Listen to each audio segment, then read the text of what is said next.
আচ্ছা, আমাকে স্ক্রিন শেয়ারে পারমিশন দাও।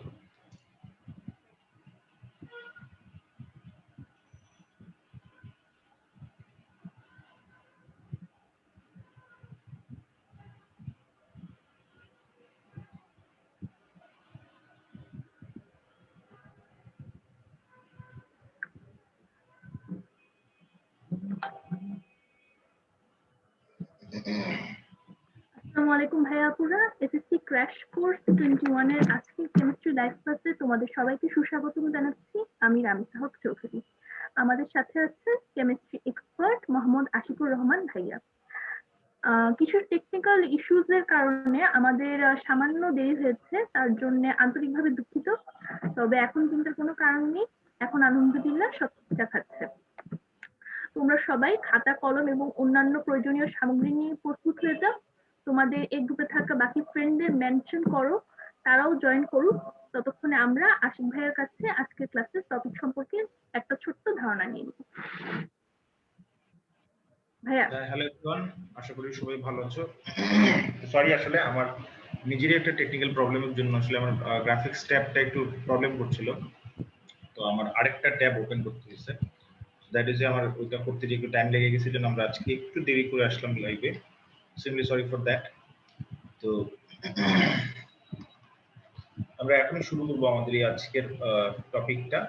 তবে আমাদের আজকের টপিকে আমরা যেটা করব, আমাদের হচ্ছে আজকে লাস্ট পার্ট নিয়ে আলোচনা করব। কেমিস্ট্রির এই যে পদার্থের গঠন চ্যাপ্টারটা, এই পদার্থের গঠন চ্যাপ্টারের লাস্ট পার্ট নিয়ে আলোচনা করবো আজকে। হ্যাঁ,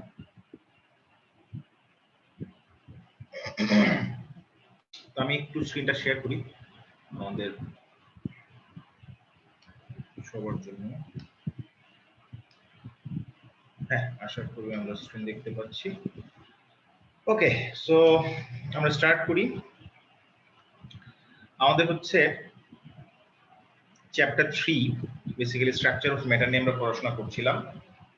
তো আজ গত ক্লাসে আমরা আসলে কয়েকটা জিনিস একটু পড়তে যেও পড়া হয়ে ওঠে না। সেটার মধ্যে একটা হচ্ছে যে পাউলির বর্জন নীতি বা পলির বর্জন নীতি নামে যেটা আমরা জানি, সেটা হচ্ছে যে কোনো একটা পরমাণুতে দুটি ইলেকট্রনের চারটা কোয়ান্টাম সংখ্যার মান কখনো সমান থাকে না। তো যে কোনো একটির মান অসমান হয়। ধরো আমি যদি বলি যে হাইড্রোজেনের ইলেকট্রন বিন্যাস যদি করি, তাহলে এখানে ইলেকট্রন আছে একটা 1s1। আমি যদি হিলিয়ামের কথা বলি, তাহলে হিলিয়ামের দুইটা ইলেকট্রন আছে, সেটা হচ্ছে 1s2। ঠিক আছে? তো এই ইলেকট্রন বিন্যাস যেহেতু তোমরা আসলে ক্র্যাশ কোর্স করছো, মোটামুটি আমি ধরে নিচ্ছি তোমরা এই জিনিসগুলো। হ্যাঁ, হ্যালো ভাইয়া, আপনার স্ক্রিন শেয়ারিং অন হয়নি। স্ক্রিন শেয়ারিং অন হয়নি? জি না, আমি স্ক্রিন শেয়ার করেছিলাম, দাঁড়াও দেখি।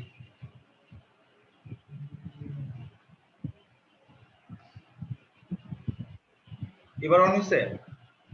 নো ভাইয়া। হ্যাঁ, এবার ঠিক আছে। ওকে, অন হয়েছে? জি ভাইয়া, জি ভাইয়া। আচ্ছা, ওকে। তো এখন যেটা বলছিলাম আর কি, যে আমরা গত ক্লাসে পলির বর্জন নীতি পড়তে যেও পড়া হয়ে ওঠে নাই। তো সেই হিসাবে আমরা দেখো যে পলির বর্জন নীতি কি বলে, যে একটা পরমাণু দুইটি ইলেকট্রনের চারটা কোয়ান্টাম সংখ্যার মান কখনো সেম হবে না। তো কোয়ান্টাম সংখ্যার মান চারটা হয়, গত ক্লাসে আমরা পড়ছি এটা নিয়ে। চারটা কোয়ান্টাম সংখ্যার মান নিয়ে যদি বলি, তাহলে প্রথমে আমরা যেটা নিয়ে বলছিলাম সেটা হচ্ছে যে একটা ছিল প্রধান কোয়ান্টাম সংখ্যা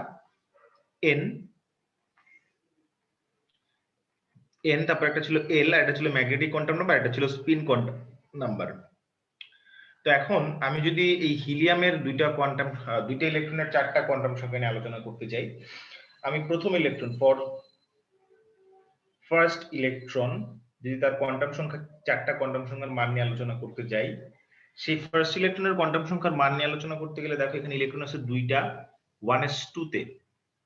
এই 1টা কি রিপ্রেজেন্ট করে? এই যে 1টা রিপ্রেজেন্ট করে, এটা হচ্ছে n, প্রধান কোয়ান্টাম সংখ্যা। তাহলে n এর মান হচ্ছে 1। এখন এখানে দেখো আমরা গত ক্লাসে পড়ছি যে যদি হচ্ছে কি বলে, ইলেকট্রন s অরবিটালে থাকে বা উপশক্তি স্তর যদি s হয়, তখন হচ্ছে l এর মান হচ্ছে সেটা কত হয়? উপশক্তি স্তর s হলে l এর মান হয় হচ্ছে 0। তাহলে সেই হিসাবে আমরা বলতে পারি l এর মান হচ্ছে 0। আচ্ছা, সাউন্ড প্রবলেম কি এখনো হচ্ছে সবার জন্য? এল এর মান হচ্ছে 0। আচ্ছা, কিন্তু কথা হচ্ছে দেখো এখানে যে দুইটা ইলেকট্রন আছে, দুইটা ইলেকট্রনের মধ্যে এল এর মান যদি 0 হয় তাহলে এম এর মান ম্যাগনেটিক কোয়ান্টাম সংখ্যার মানও কিন্তু 0 হয়। এখন লাস্ট যে কোয়ান্টাম সংখ্যাটা থাকে সেটা হচ্ছে আসলে এস।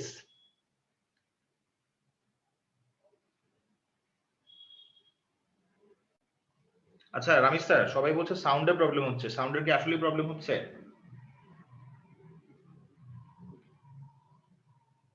ভাইয়া আমার এখানে তো সব ক্লিয়ারই আসছে।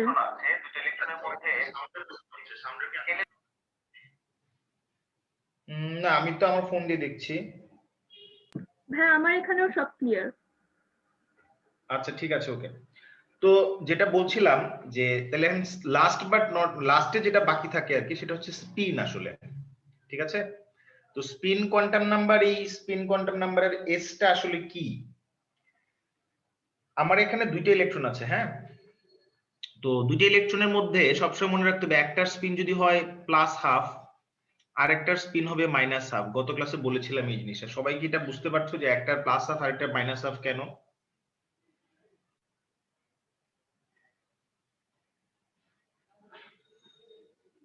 দেখি একটু কমেন্ট করো তো তোমরা।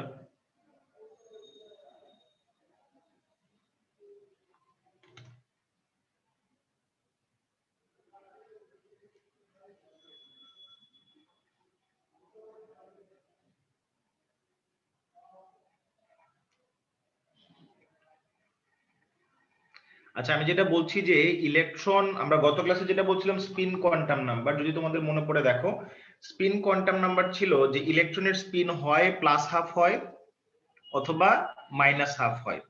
এখন একটা অরবিটালে দুইটা ইলেকট্রন থাকতে পারে, যেমন আমি যদি 1s এর কথা বলি 1s এ দুইটা ইলেকট্রন থাকতে পারে। সিমিলারলি আমি যদি 2s এর কথা বলি তাহলে 2s এ দুইটা ইলেকট্রন থাকতে পারে। যদি 2p এর কথা বলি তাহলে 2p তে 6টা ইলেকট্রন থাকতে পারে। তো মনে রাখতে হবে যে এই 1s এ দুইটা ইলেকট্রনের দুজনের স্পিন কিন্তু সেম হবে না, কারো হবে প্লাস হাফ কারো হবে মাইনাস হাফ, ঠিক আছে? 2s2 তে যে দুইটা ইলেকট্রন আছে তাদেরও কিন্তু স্পিন সেম হবে না দুজনের, একজনের হবে প্লাস হাফ আরেকজনের হবে মাইনাস হাফ। 2p তে ইলেকট্রন 6টা। এখন আমরা যেটা মাথায় রাখতে হবে সবসময় p অর p তে ভাগ হচ্ছে 3টা। p অরবিটাল x অক্ষ বরাবর থাকে সেটাকে আমরা বলি px, y অক্ষ বরাবর থাকলে বলি py, z অক্ষ বরাবর থাকলে বলি pz।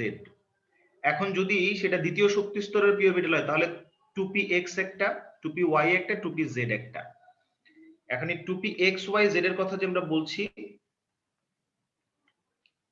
এখানে মনে রাখতে হবে যে x এ ইলেকট্রন থাকতে পারে দুইটা, x একটা অরবিটাল, y তে থাকে দুইটা, z এ থাকে দুইটা। ওকে,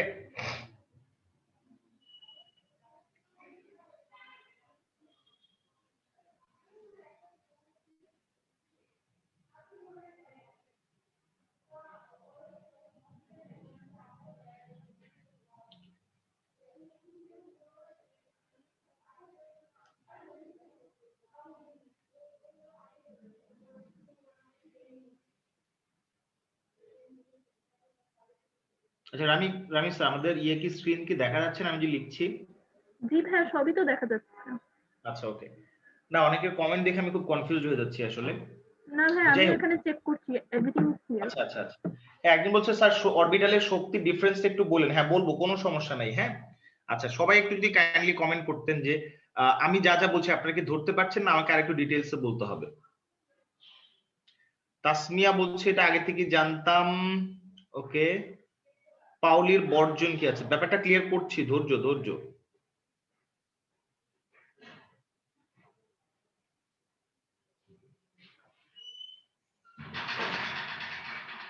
আচ্ছা ওকে, ব্যাপারটা হচ্ছে আমরা একটু যদি ব্যাক করি, ধরেন এখান থেকে যদি বলি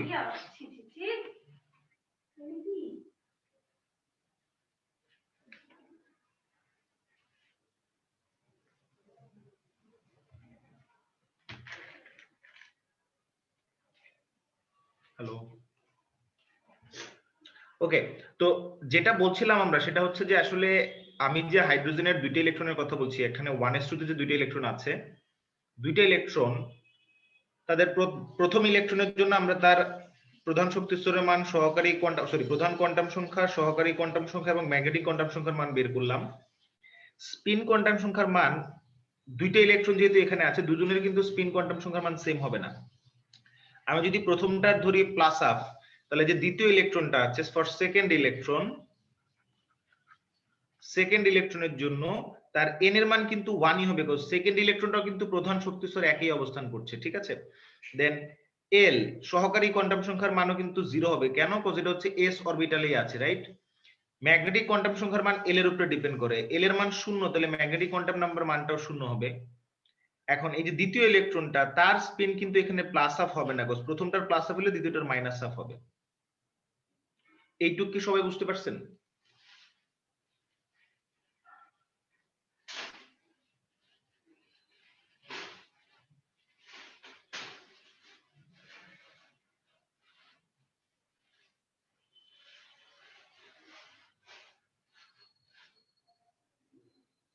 আচ্ছা, তাহসিন রায়হান বলছে ভাইয়া ক্লকওয়াইজ ধরবো না অ্যান্টি ক্লকওয়াইজ? আচ্ছা, প্রথম ইলেকট্রনটার স্পিন ধরবা প্লাস হাফ, পরেরটা ধরবা মাইনাস হাফ।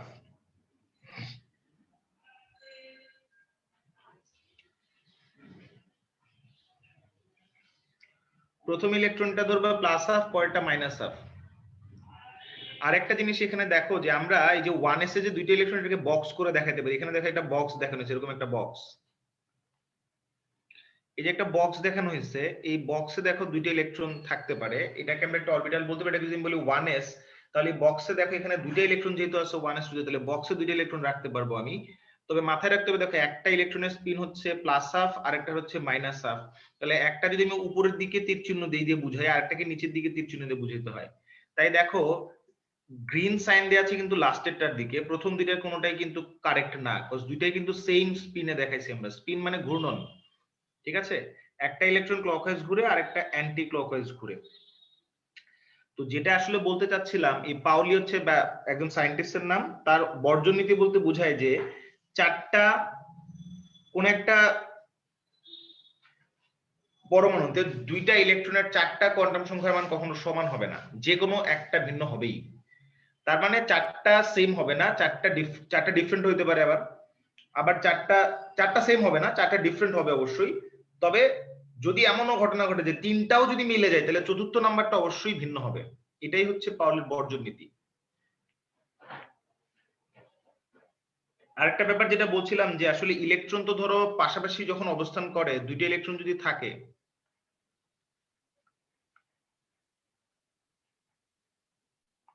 আচ্ছা অনেকে বলছে তার স্পিনটা একটু বুঝতেছেন, আচ্ছা সেটা নিয়ে একটু কথা বলে দেখেন। স্পিনের ব্যাপারটা কি, যে ইলেকট্রন যখন একটা নিউক্লিয়াসের চারপাশে ঘুরে বেড়ায়, সে ক্লকওয়াইজও ঘুরতে পারে,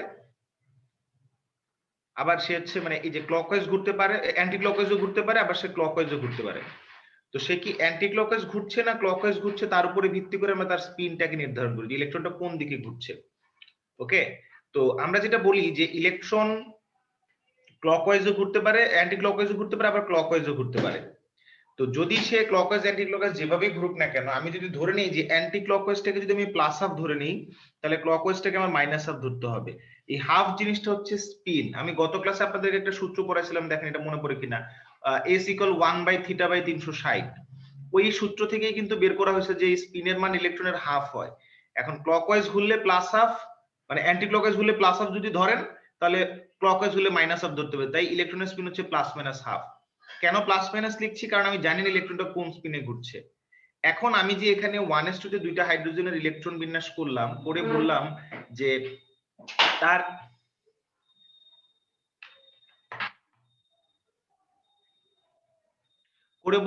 তার হচ্ছে এখানে দুইটা ইলেকট্রন আছে, দুইটা ইলেকট্রন যখন পাশাপাশি অবস্থান করে তখন দুজনেই কিন্তু ক্লকওয়াইজ ঘুরতে পারবে না, আবার দুজনেই অ্যান্টি ক্লকওয়াইজ ঘুরতে পারবে না। হয় ক্লকওয়াইজ ঘুরবে না হয় অ্যান্টি ক্লকওয়াইজ ঘুরবে, দুইটার যে কোনো একটা হবে। তো আমি যদি বলি একটা ইলেকট্রনের স্পিন হচ্ছে প্লাস হাফ, ধরি এটা অ্যান্টি ক্লকওয়াইজ ঘুরে, তাহলে তার পাশে যে আরেকটা ইলেকট্রন সে কিন্তু মাইনাস হাফে ঘুরবে।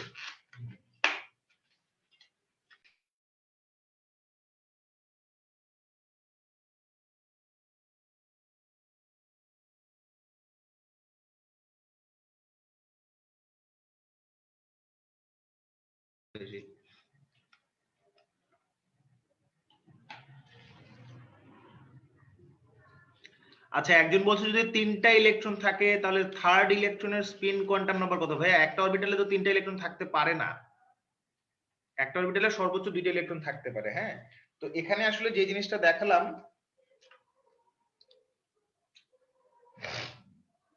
যে হিসাব করে দেখালাম যে একটা মৌলের পরমাণুর মধ্যে 2টা ইলেকট্রনের 4টা কোয়ান্টাম সংখ্যার মান কখনো সেম হয় না।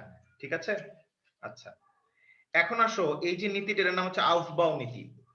এই আউফবাউ নীতি দিয়ে আসলে তোমরা ইলেকট্রন বিন্যাস শিখে আসছো। সেটা হচ্ছে যে পরমাণুতে ইলেকট্রন সমূহ বিভিন্ন অরবিটালে তাদের শক্তির উচ্চ ক্রম অনুসারে প্রবেশ করে, উচ্চ ক্রম অনুসারে, হ্যাঁ উচ্চ ক্রম অনুসারে প্রবেশ করে। অর্থাৎ ইলেকট্রন সমূহ প্রথমে নিম্ন শক্তির অরবিটালে পূর্ণ করে তারপর ক্রমান্বয়ে উচ্চ শক্তির অরবিটালে স্থান গ্রহণ করে।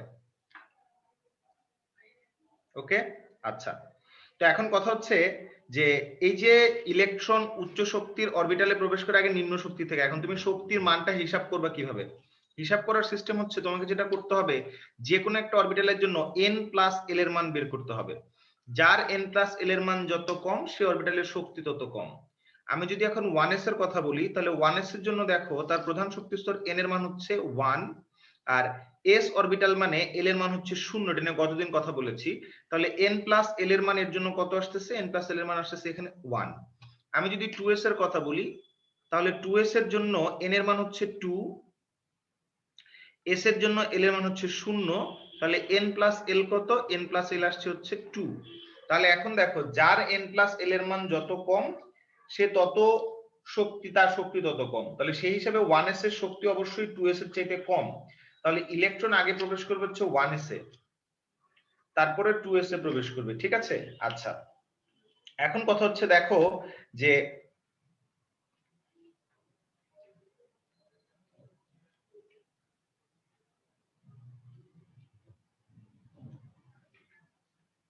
আচ্ছা লাস্টের টপিক আবার বোঝাচ্ছি, আগে এটা দেখো আউটবাউন্ড নীতিটা দেখো, এটাতে তোমরা ইলেকট্রন বিন্যাস করো সেটাকে দেখো। এখন দেখো আমি যদি 2p-র কথা বলি, তাহলে 2p-র জন্য দেখো n এর মান হচ্ছে 2, p এর মান কত? 2p-র জন্য n এর মান 2, p হচ্ছে যখন p অরবিটাল হয় তখন l এর মান কিন্তু হয় 1। তাহলে 2p-র জন্য n প্লাস l এর মান হচ্ছে 3। তাহলে দেখো 1s 2s তারপর হচ্ছে 2p। তার মানে ইলেকট্রন আগে 1s এ যাবে, 1s ফিল আপ করে, তারপরে 2s এ যাবে, 2s ফিল আপ করে দেন 2p তে যাবে। ওকে, আচ্ছা, আমি যদি এখন ধরো 3d এর কথা বলি, 3d এর জন্য দেখো যে n প্লাস l এর মান কত হয়? 3d এর জন্য n এর মান 3, তাহলে d এর জন্য l এর মান কত? d এর জন্য l এর মান হয় 2, তাহলে n প্লাস l হচ্ছে 5। ঠিক আছে? আচ্ছা, এখন আমি যদি ধরো 4s এর কথা বলি, সাপোজ দ্যাট 4s এর জন্য দেখো n প্লাস l কিন্তু হচ্ছে n এর মান 4, s এর মান s মানে সরি s এর জন্য l এর মান কত হয়? 0 হয়। তাহলে সেই হিসেবে n প্লাস l হচ্ছে 4। ওকে, আচ্ছা, সেটা যদি হয়ে থাকে তাহলে এখন আমরা বুঝতেই পারছি যে এইভাবে আমি যদি যত অরবিটাল সম্ভব সবার যদি n প্লাস l এর মানটা বের করে ফেলি, তাহলে আলটিমেটলি আমরা একটা শক্তির ক্রম পাই। সেই ক্রমটা হচ্ছে এরকম, দেখো প্রথমে ইলেকট্রন 1s এ প্রবেশ করে, তারপরে 2s, তারপরে 2p, তারপরে 3s, এরকম করে ক্রম একটা বইতে তোমাদের বইতে দেওয়া আছে, তারপরে 3p, তারপরে 4s। একটা মজার ব্যাপার দেখো যে 3p এর জন্য যদি আমি n প্লাস l এর মান বের করি, তাহলে 3p এর জন্য n প্লাস l এর মান কত আসে? দেখো 3p মানে n এর ভ্যালু 3, আর p অরবিটালে ইলেকট্রন যাওয়ার মানে l এর ভ্যালু হচ্ছে কত? 1। তাহলে 3 আর 1 মানে 4। তাহলে এখন তোমাদের মাথায় কাছে আমার প্রশ্ন রইলো, 3p আর 4s দুইটার তো n প্লাস l এর মান সমান, তাহলে দুজনের শক্তি সমান হওয়ার কথা। কিন্তু আমরা তো বলছি যে n প্লাস l এর মান যদি হচ্ছে যার কম তার শক্তি তত কম, ইলেকট্রন তাতে আগে প্রবেশ করবে, আর n প্লাস l এর মান যার বেশি ইলেকট্রন তার মধ্যে পরে প্রবেশ করবে। কিন্তু আমি তো এখানে দেখতে পাচ্ছি যে 4s এবং 3p দুজনের হচ্ছে n প্লাস l এর মান সমান। তাহলে এখন আমাকে বলো যে ইলেকট্রন আগে কোথায় প্রবেশ করবে?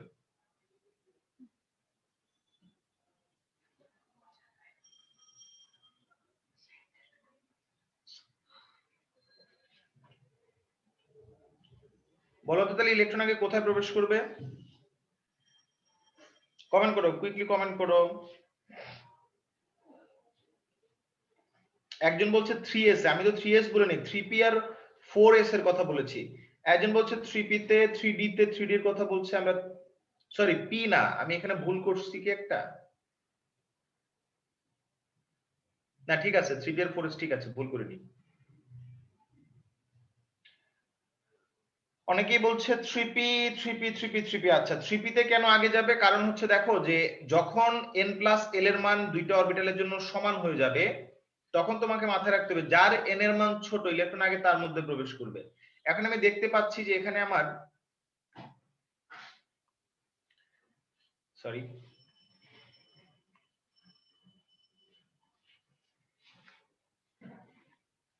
এখানে হচ্ছে দেখো 4s এবং 3p এর মধ্যে দুজনেরই n প্লাস l এর মান কিন্তু সমান, দুজনের n প্লাস l এর মান হচ্ছে 4। হ্যাঁ, দুজনের n প্লাস l এর মান 4, কিন্তু ইলেকট্রন 3p তে কেন আগে যাবে? ইলেকট্রন 3p তে যাওয়ার পেছনে আগে কারণ তো 3 এর যে 3 মানে n এর মান 3 আর 4 মানে n এর মান 4, যার প্রধান শক্তি স্তরের মান কম ইলেকট্রন আগে তার মধ্যে প্রবেশ করবে। তো প্রত্যেকটা অরবিটালের জন্য এরকম n প্লাস l এর মান হিসাব করে দেন এই যে ক্রমটা দাঁড় করানো হয়েছে। আপনাদের বইতে দেখেন এরকম একটা ক্রম আছে কিনা, ইলেকট্রন আগে 1s এ যায়, 2s, 2p, 3s, 3p, 4s। আচ্ছা, তো এই ক্রমটা আসলে মুখস্থ রাখা একটু টাফ, বাট মুখস্থ রাখার জন্য একটা শর্টকাট বলে দিই, দেখেন 1s, 2s, 2p, 3s, 3p, 4s, এটা একদম পুরোটা একদম ঠাড়া মুখস্থ করবেন, ঠিক আছে? আচ্ছা, তারপরে কি লিখবেন? তারপরে লিখবেন 3, 4, 5, রাইট? 3, 4, 5 লেখার পরে তারপর লিখবেন 4, 5, 6, 4, 5, 6 এর পরে আবারও লিখবেন 4, 5, 6, 7, ঠিক আছে? তাহলে এখন দেখেন আপনি 1s, 2s, 2p, 3s, 3p, 4s লিখছেন।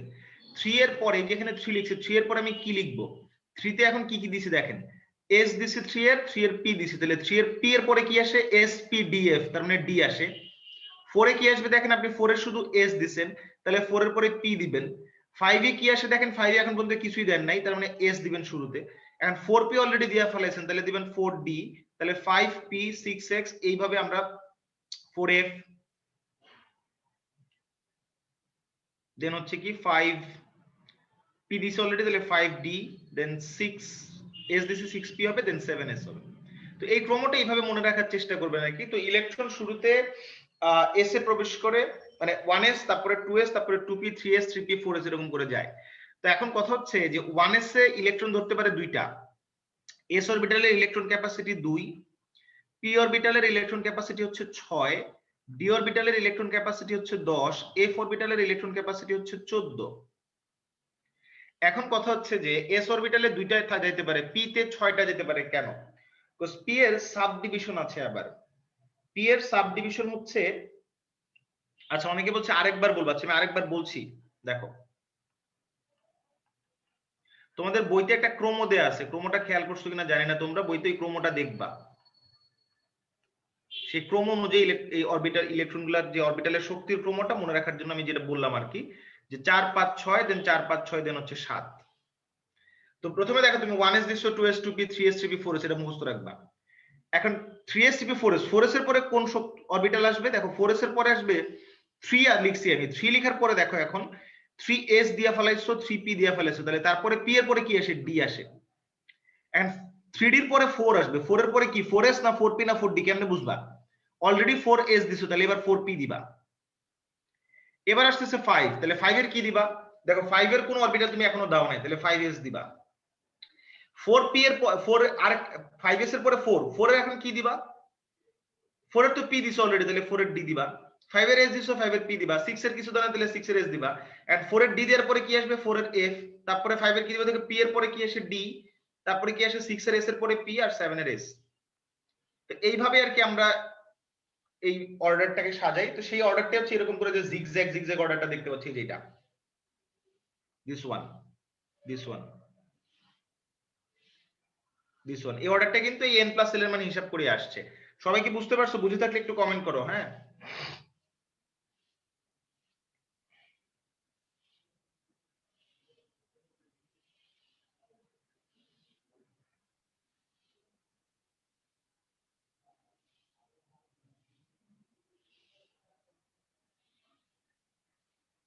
ওকে। আবিদ বলছে হ্যাঁ বুঝতে পারছি। মুনমুন বলছে হ্যাঁ, ওকে। অনেকেই কমেন্ট করছে পারছে পারছে পারছে। তাহের ইসলাম বলছে হ্যাঁ হইছে।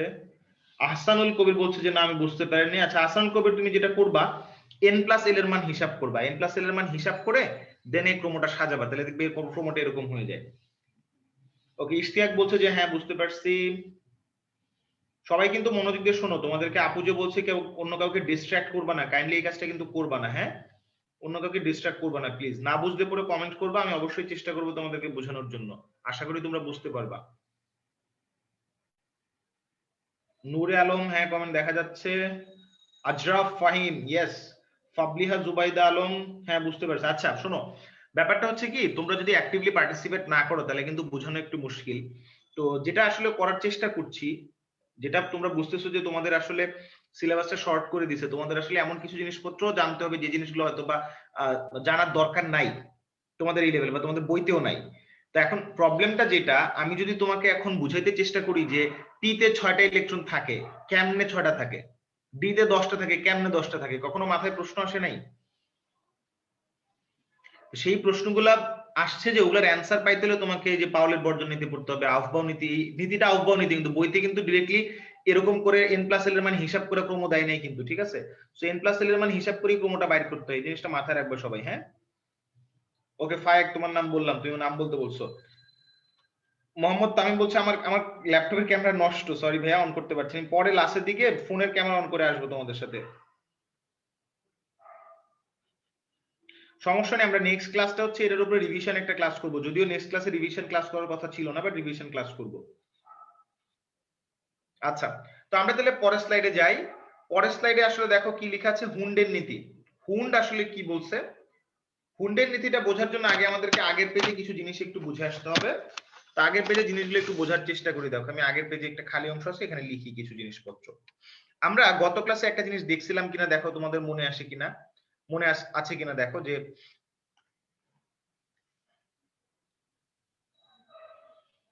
জিনিসটা হচ্ছে, আচ্ছা আমি একটু কালারটা চেঞ্জ করি পেনের।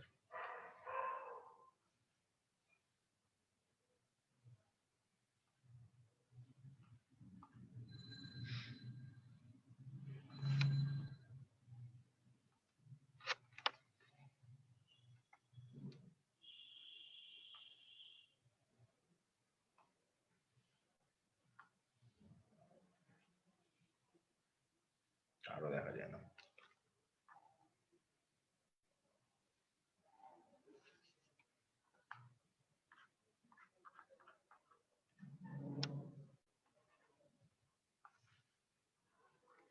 সরি, আমার পেনটা একটু প্রবলেম করছে, আর গ্রাফিক্স টেবিল পেনটা একটু সময় নিচ্ছে, সরি।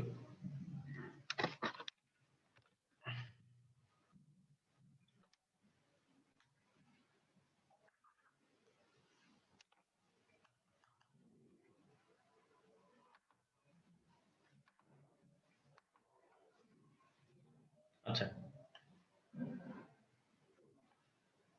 ওকে, তো আমরা যেটা বলছিলাম সেটা হচ্ছে যে গত ক্লাসে যেটা দেখছিলাম, দেখো মনে পড়ে কিনা, যে এন এর মান যদি ধরো 2 হয়, তাহলে এল এর মান কি হয়, এল এর মান হচ্ছে 0 1 হয়, ঠিক আছে? তো সেই হিসাবে এন এর মান 0 এবং 1 হয়। তো সেই হিসেবে আমরা দেখো বলছিলাম ওখানে যে 0 এর জন্য হচ্ছে এস অরবিটাল, আর 1 এর জন্য হচ্ছে পি অরবিটাল। তার মানে দ্বিতীয় শক্তি স্তর, এন এর মান 2 মানে দ্বিতীয় শক্তি স্তর, দ্বিতীয় শক্তি স্তরের দুটো অরবিটাল সমান, একটা 2s আর একটা 2p। এম এর মান কি হয় একটু দেখি তো, তোমরা এম এর মান কি হয় বলো তো, দেখি তোমাদের মনে আছে কিনা এম এর মান কি হয়।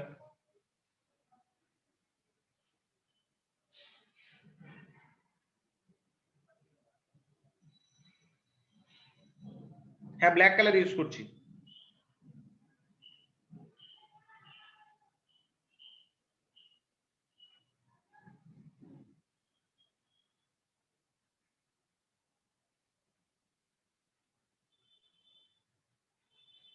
ওকে, তোমরা কাইন্ডলি একটু বলো আমাকে যে এই এল এর মান যদি 0 আর 1 হয় তাহলে এম এর মান কত হয়? একজন বলছে প্লাস মাইনাস এল, একজন বলছে প্লাস মাইনাস এল, একজন বলছে মাইনাস এল 0 প্লাস 1। আচ্ছা দেখো, এল এর মান কিন্তু দুইটা পাইছি আমরা এখানে, একটা হচ্ছে 0 আর একটা হচ্ছে 1। তো 0 এর জন্য আমি এম এর মান পাবো 0ই, ঠিক আছে? আর 1 এর জন্য যেটা হবে প্লাস মাইনাস 1 হবে, তার মানে একবার হবে প্লাস 1 আর একবার হবে হচ্ছে মাইনাস 1। এখন কথা হচ্ছে দ্বিতীয় শক্তি স্তরে 2s এবং 2p দুটো অরবিটাল সম্ভব।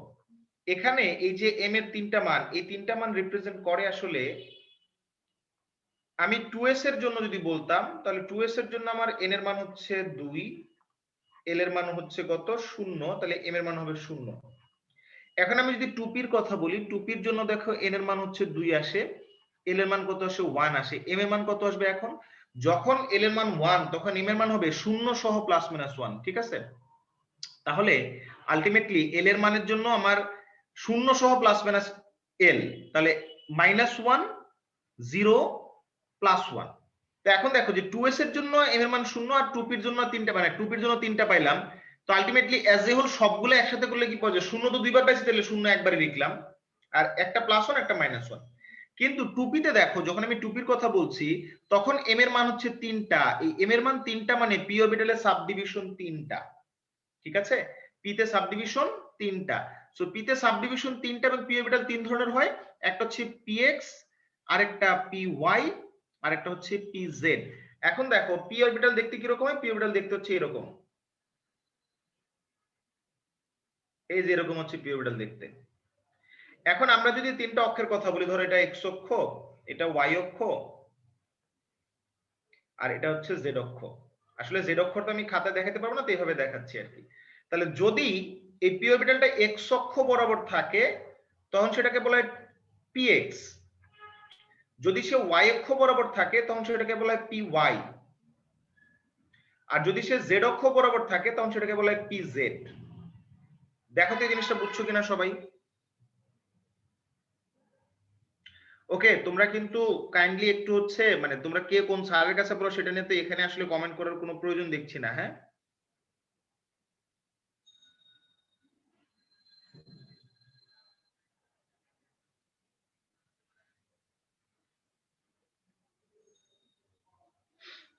আচ্ছা, এক্সামে এক্স ওয়াই জেড আকারেও লিখতে পারবে। লায়লা আরজু বলছে আমরা কি সাবডিভিশন গুলো কিভাবে লিখবো? এক্স ওয়াই জেড আকারেও লেখা যাবে, বক্স আকারেও লেখা যাবে।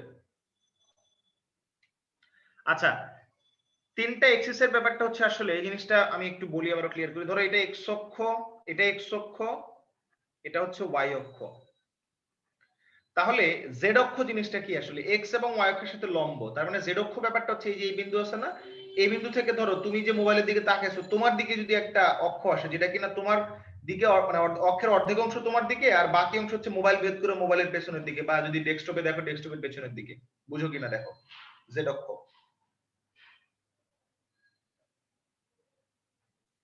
সুমনা আফরিন বলছে এগুলো আবিষ্কার করে কারা?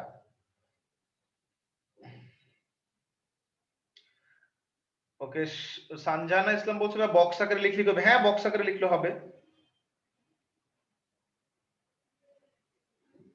সাদমান ওরফে সাফি বলছে যে 2s এর জন্য এলিমেন্ট শূন্য হয় কেমনে? s অরবিটালের জন্য এলিমেন্ট শূন্য, তাই? আচ্ছা, তো এটাকে আমি এভাবে দেখাবো কি করে যদি লিখতে যাই? তো অনেকে বলছে হ্যাঁ ভাই বুঝতে পারছি, তো এটাকে দেখানোর তো কোনো উপায় নাই, তাই ল্যাপটপে বা আমি যে আমার স্ক্রিনে লিখছি এর জন্য আমরা এটা এইভাবে দেখাই, ঠিক আছে? দুটোর মাঝখান দিয়ে একটা লাইন দিয়ে দেখ, এটা 3 ডাইমেনশনালি 3D চিন্তা করো তাহলেই হবে।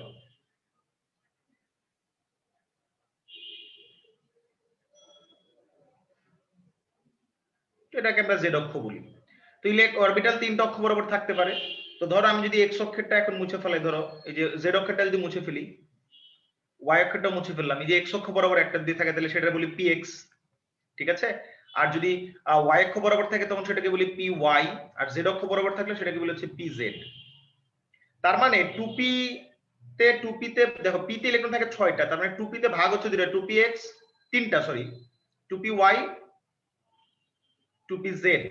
সো পিএক্স একটা, টুপি এক্স একটা, টুপি ওয়াই একটা, টুপি জেড একটা। এখানে যে কোনো অরবিটালে ইলেকট্রন ক্যাপাসিটি 2, তাহলে এখানে 2টা, এখানে 2টা, এখানে 2টা, মোট হলো 6টা। তাই আমরা বলি যে পি তে ইলেকট্রন ধরতে পারে 6টা। সিমিলারলি তুমি যদি এন এর মানটা হিসাব করো এইভাবে, এন এর মানটা যদি এভাবে হিসাব করে ধরো, এন এর মান যদি হচ্ছে তোমার হচ্ছে 2 এর জায়গায় 3 হয়, তাহলে এল এর মান কিন্তু হবে 0 1 2, তখন তুমি পাবা 3s অরবিটাল, 3p পাবা এন্ড 3d পাবা। p তে যেরকম m এর মান থেকে বাইর করলাম, p তে সাবডিভিশন 3টা, দেন d তে সাবডিভিশন কিন্তু 5টা, হ্যাঁ? তো সেই হিসেবে d তে ইলেকট্রন কয়টা ধরে? d তে ইলেকট্রন ধরে হচ্ছে 10টা। আমরা একটু আগে যেটা লিখছিলাম এই যে d তে ইলেকট্রন ক্যাপাসিটি 10, দেখো এটা বুঝো কিনা। এই যে d তে ইলেকট্রন ক্যাপাসিটি 10, f এর 7টা, তো f এ হচ্ছে 14।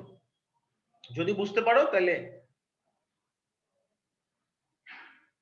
একজন বলছে জেডটা কি সরল রেখা? আচ্ছা, জেড সরল রেখা বলতে কি বোঝাচ্ছ তুমি? আমি নিজেও বুঝতে পারছি না।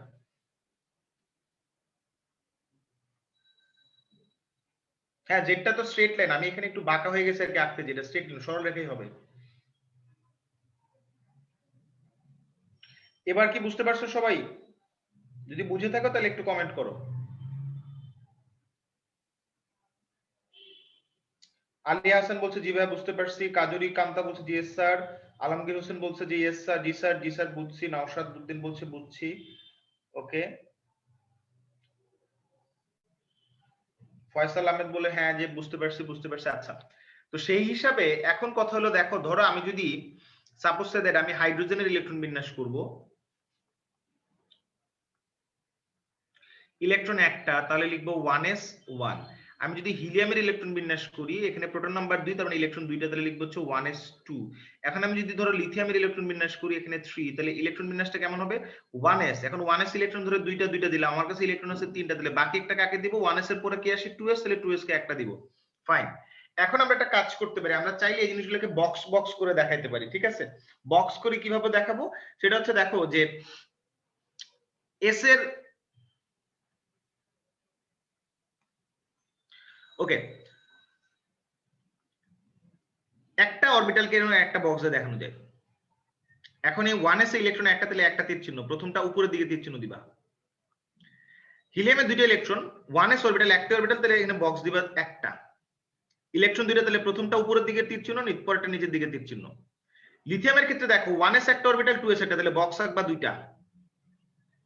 এখন প্রথম বক্সে দুইটা ইলেকট্রন মানে 1s এর দুইটা ইলেকট্রন, তাহলে উপরের দিকে তীর চিহ্ন একটা, নিচের দিকে তীর চিহ্ন একটা। 2s এ একটা ইলেকট্রন, তাহলে উপরের দিকে তীর চিহ্ন একটা। এটা কি সবাই বুঝছো? বুঝে থাকলে কমেন্ট করো। সাব্বির বলছে স্ক্যান্ডিয়ামের ইলেকট্রন বিন্যাস করেন। হ্যাঁ করব, আগে এটা বুঝে নাও।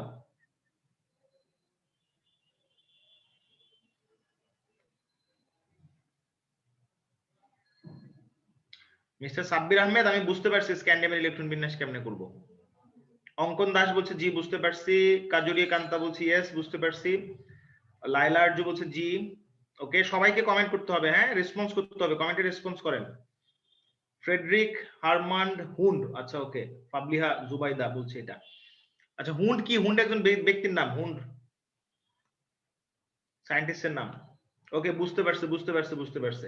এখন আসেন, আমি যে বলছি আপনার, এই যে এখানে যে একটা বক্সের ভিতরে দুইটা ইলেকট্রন আছে, এই যে এখানে বক্সের ভিতরে দুইটা ইলেকট্রন আছে, ইলেকট্রন ইলেকট্রন তো ধরেন বিকর্ষণ করে, তাহলে তারা পাশাপাশি থাকে কি করে?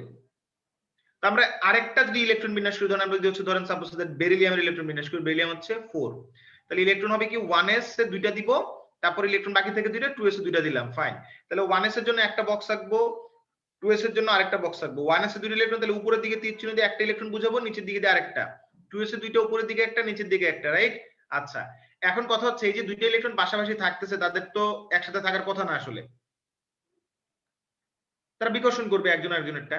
তো বিকর্ষণ করে না কেন? কজ একজন যদি অ্যান্টি ক্লকওয়াইজ ঘুরে, আরেকজন ঘুরে ক্লকওয়াইজ, একজনের অ্যান্টি ক্লকওয়াইজের স্পিনকে যদি আপনি ধরেন প্লাস হাফ, আরেকজনের স্পিন হচ্ছে মাইনাস হাফ, তাহলে প্লাস হাফ মাইনাস হাফ মিলে আলটিমেটলি কি হয় বলেন? তাড়াতাড়ি কমেন্ট করেন। নিয়াজ খান বলছে গনা কয়েক নাম নেই। তুমি তো কমেন্ট করছো, আমি তো দেখি নাই, দেখলে তো নাম নিতাম। নিয়াজ হাসান মুরাদ, টুপিতে কিভাবে হবে? হ্যাঁ দেখাচ্ছি টুপিটা, ধৈর্য আগে এস বুঝেন, তারপর না টুপিতে যাবেন, মক্কা বহুদূর।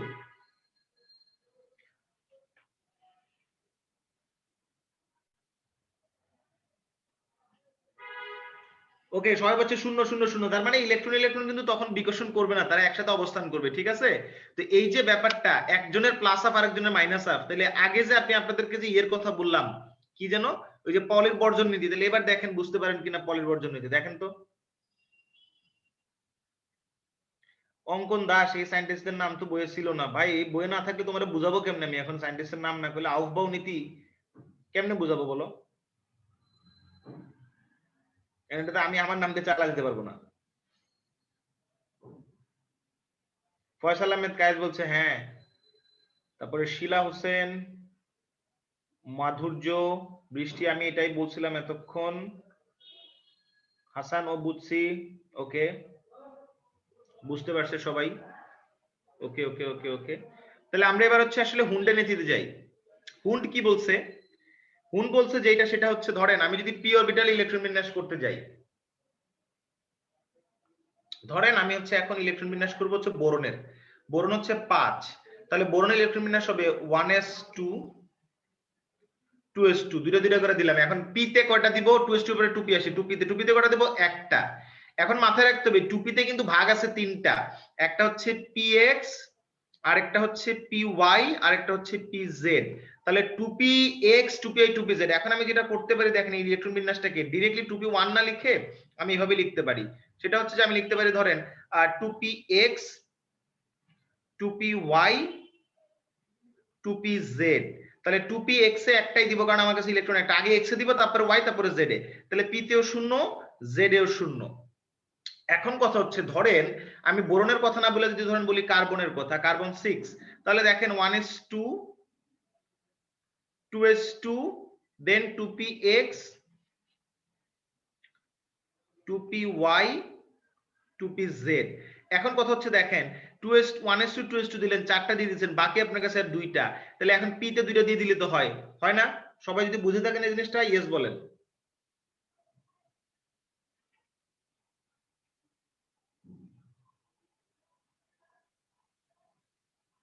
এরে বাবা হুন্ডের নীতি অযুগ্ম জিনিসটা পরে, আগে আমি যা বলতেছি সেটা বুঝো, বুঝলেই তাহলে দেখবে হুন্ডের নীতি বুঝে গেছো।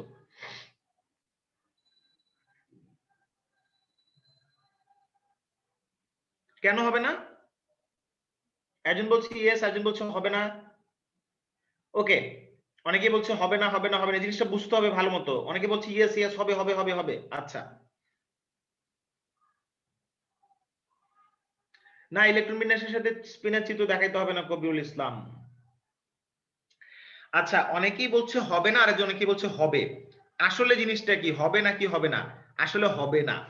কেন হবে না এই জিনিসটা একটু বোঝানোর চেষ্টা করি আপনাদেরকে। দেখেন এখানে এই যে আমরা পিএক্স পিওয়াই পিজেড এর কথা বলছি, এই পিএক্স পিওয়াই পিজেড এর কিন্তু প্রত্যেকের শক্তি সমান। প্রত্যেকে কিন্তু এই যে এই ইলেকট্রন বিন্যাসের জন্য দেখেন প্রত্যেকে কিন্তু 2p-তেই আছে, রাইট? 2px 2py বা 2pz, মানে প্রত্যেকে দ্বিতীয় শক্তি স্তরে আছে, প্রত্যেকেই দ্বিতীয় শক্তি স্তরে আছে, ঠিক আছে? প্রত্যেকেই পিওর বিটাল। কিন্তু x আর y আর z কি রিপ্রেজেন্ট করে? তারা বিভিন্ন অক্ষ বরাবর আছে, একজন x অক্ষ বরাবর, একজন y অক্ষ বরাবর, আরেকজন হচ্ছে z অক্ষ বরাবর। Rafayet see comment of my হবে না মাইন হবে, তারপরে তো বল লিখছো।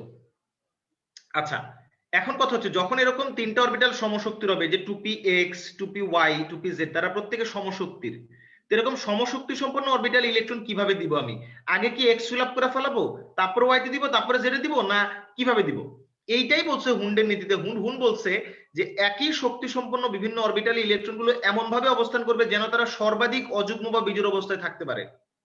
এখন আপনি যদি পিএক্স এ দুইটা ইলেকট্রন দিয়ে দেন তাহলে কি বিজোড় অবস্থায় থাকলো?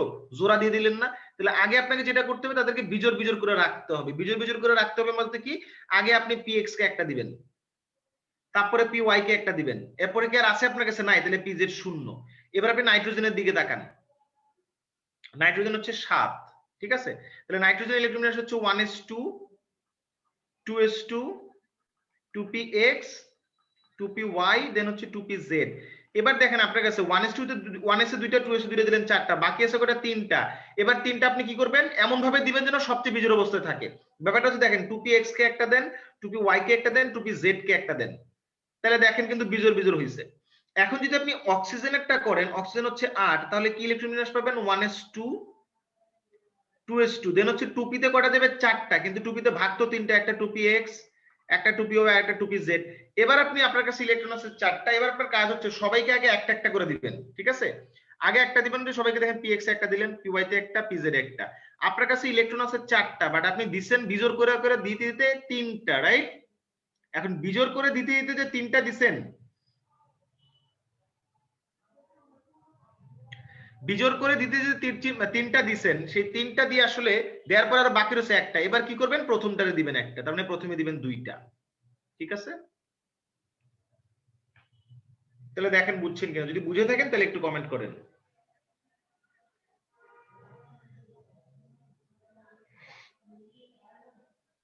ওকে, নিয়াজ খান বলছি ইলেকট্রন বিন্যাসে পিএক্স পিওয়াই পিজেড লেখা থাকে না। নিয়াজ খান আপনি যেটা করতে পারেন খুব সহজে, যে কাজটা করতে পারেন আপনি হচ্ছে এই কাজটা করতে পারেন খুব সহজে। আপনি ইলেকট্রন বিন্যাস করতে গিয়ে 2px2y z না লিখে ডিরেক্টলি 2p4 লিখে দিতে পারবেন, কোনো সমস্যা নাই। যে 1s2 2s2 2p4, কিন্তু 2p4 এ থাকে কিভাবে এই জিনিসটা বুঝতে হবে আপনাদেরকে, হ্যাঁ?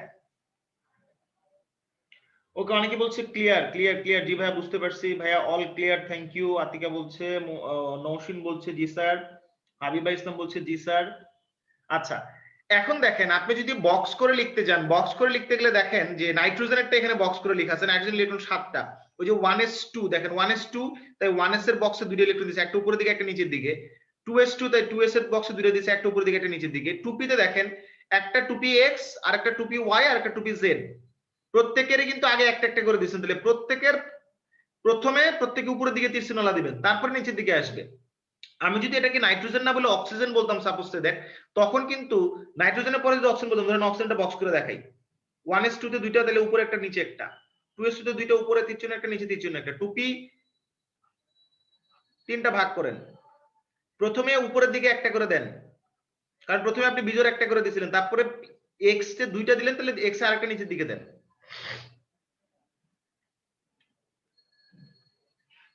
আবু সুফিয়ান ব্রো, আমার কমেন্টটাকে দেখা যায় না, কমেন্ট দেখে কি হবে রে ভাই, কমেন্ট যদি পড়ি তোমাদের তাতে লাভটা কি?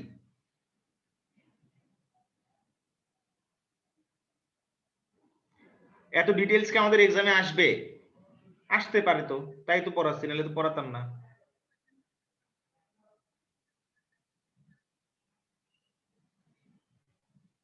এবং এই জিনিসগুলো কিন্তু রাসায়নিক বন্ধন অধ্যায়ে কাজে লাগবে আপনাদের। হ্যাঁ, অনেকেই কমেন্ট করছে। আচ্ছা,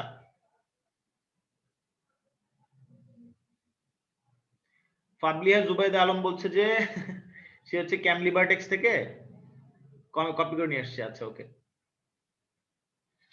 যারা ইংলিশ ভার্সন আছেন বা ইংলিশ মিডিয়াম আছে তাদের জন্য বলছি, যেটা এই হুন্ডে প্রিন্সিপালে বেসিক্যালি যেটা বলছে, ইলেকট্রন যখন আপনি সেম এনার্জিয়াল অরবিটাল গুলোতে ডিস্ট্রিবিউট করবেন, তখন আপনাকে যেটা করতে হবে, আপনাকে হচ্ছে ম্যাক্সিমাম আনপেয়ার্ড অবস্থায় রাখতে হবে ইলেকট্রনকে, এমন ভাবে ইলেকট্রন আপনি ডিস্ট্রিবিউট করবেন। তো ম্যাক্সিমাম আনপেয়ার্ড রাখার পরে দেন আপনি হচ্ছে পেয়ার্ড করবেন, ঠিক আছে? কি 2s এর একটা ইলেকট্রন কি 2p z এ যাবে, এগুলা কোথায় আসতেছে? আমি তো ওগুলো এখন পর্যন্ত বলি নাই। 2s এরটা কেন 2p z এ যাবে? z শূন্য থাকলে শূন্যই থাকবে, কারণ আগে 2s ফিল আপ হবে, তারপরে 2p তে যাবে। 2p তে ইলেকট্রন যদি দেওয়ার মতো না থাকে, তাহলে z শূন্য অবস্থায় থেকে যাবে।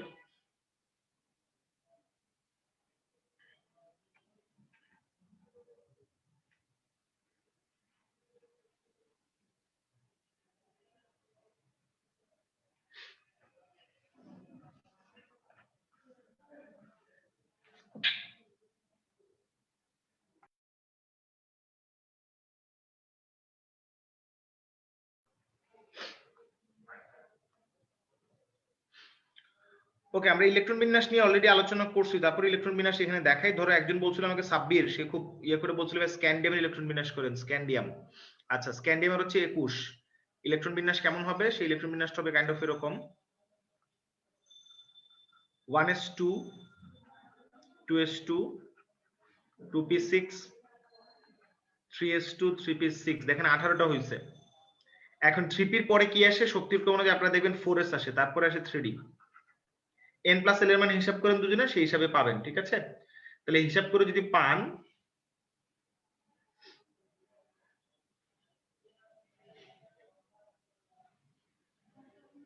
আচ্ছা নরসিং জাহান বলছে যে স্যার কখন হচ্ছে এসপিডিএফ রাখবেন, কখন পিএক্সপিআই তে রাখবেন? আচ্ছা, আপনারা যখন ইলেকট্রন বিন্যাস করবেন তখন আপনারা ডিরেক্টলি ওই পি তে 6টাই দিয়ে দিবেন, পিএক্সপিআই পিজেড করে লিখার দরকার নাই। বাট যখনই ধরেন কোন একটা রাসায়নিক বন্ধন করতে যাবেন, বন্ধনে কিন্তু কাজে লাগবে, ঠিক আছে? সেই হিসাবে তখন এই জিনিসটা বোঝার জন্য আমরা এখনই সেটা বুঝে নিলাম, ঠিক আছে? যেমন এখানে কিন্তু আমি দেখেন পিএক্সপিআই পিজেড করে লিখি নাই, আমি 2p6 লিখে ফেলছি ডিরেক্টলি। আর ইউজুয়ালি এরকম করে ভাগ করে কি করে লাস্টের অরবিটাল গুলোর ক্ষেত্রে লেখা হয়, মানে আউটার শেল, মানে সর্বশেষ শক্তি স্তর ইলেকট্রন বিন্যাসের জন্য করা হয়। এন্ড এই 3p এর পরে 4s এর শক্তি, তারপরে 3d। আমরা যদি একটু ব্যাক করি, দেখেন এই যে আপনাদের ক্রম অনুযায়ী দেখেন যে 3p এর পরে কিন্তু 4s, তারপর হচ্ছে 3d। তার মানে ইলেকট্রন আগে 4s এ যাবে, তারপরে 3d তে আসবে। তাহলে এখন 4s ইলেকট্রন যেতে পারে 2টা, তাহলে 18টা দিছিলাম আগে, যে 18টা এখানে 18টা, এই 18 আর 2 মিলে হলো কত? 20। তাহলে এখন বাকি থাকে একটা, তাহলে d তে মাত্র একটা ইলেকট্রন দিবেন, শেষ। স্ক্যান্ডিয়াম, ঠিক আছে? সবাই কি বুঝতে পারছেন? যদি বুঝে থাকেন তাহলে একটু লিখেন। অনেকে রাকিবুল হাসান 3d1 4s2 হবে না, হ্যাঁ 3d1 4s2 হবে, সরি। কপারেটটা একটু করে দেন, হ্যাঁ করে দিব তো, ধৈর্য। কিন্তু স্যার 3d আগে হবে। আচ্ছা, এখন কথা হচ্ছে যে আপনি ইলেকট্রন বিন্যাস যখন, আমি যেখানে ইলেকট্রন বিন্যাস করলাম, আমি যেটা করছি শক্তির প্রমাণ যে আউফবাউ নীতি অনুযায়ী 4s কে আগে লিখছি, বাট খুব সুন্দর করে যখন আপনি লিখবেন তখন আপনি যেটা করবেন 1s2 2s2 2p6, দেখেন দ্বিতীয় শক্তি স্তর একসাথে লিখলাম, তারপর আসছে 3s, তো 3s দেন আসবে 3p, দেন আপনি যেটা করবেন তৃতীয় শক্তি স্তরে 3d আছে তো 3d টাকে লিখবেন, তাহলে দেখেন 1 3p6 3d 1 দেন 4s2 লিখবেন, ঠিক আছে, এভাবে লিখতে পারেন। আবার আমি যেটা লিখছি শুরুতে এটাও কারেক্ট, দুটোই কারেক্ট, যে যেটা ভালো লাগে সেটাই লিখবেন, কোনো সমস্যা নেই।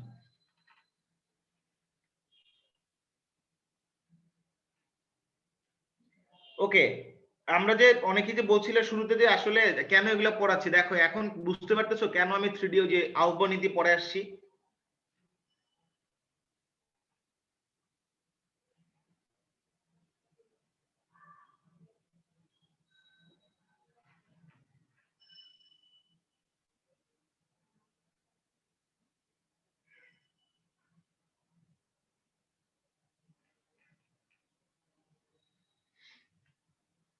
আশা করি সবাই বুঝতে পারছো, যদি বুঝে থাকো তাহলে একটু কমেন্ট করো।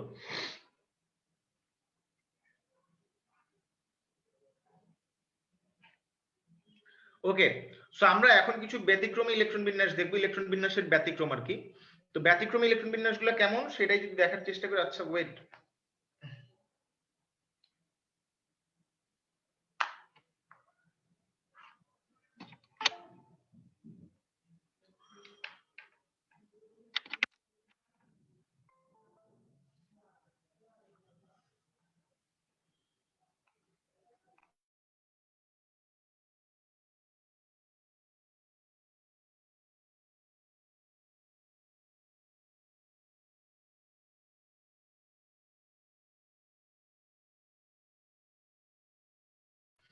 ওকে, আমরা এখন কিছু ব্যতিক্রমী ইলেকট্রন বিন্যাস দেখবো, ঠিক আছে, ফাইন।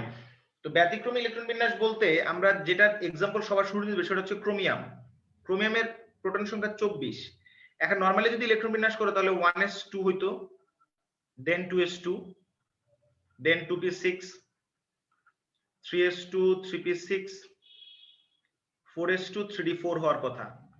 দেখো এটা হওয়ার কথা কেন, কজ আগে 4s ইলেকট্রন যাবে তারপরে 3d তে যাবে, সেই হিসেবে আমরা, হ্যাঁ ক্রোমিয়াম কভার করেছে আদনান সাকিব, ধৈর্য, এই যে আসলাম।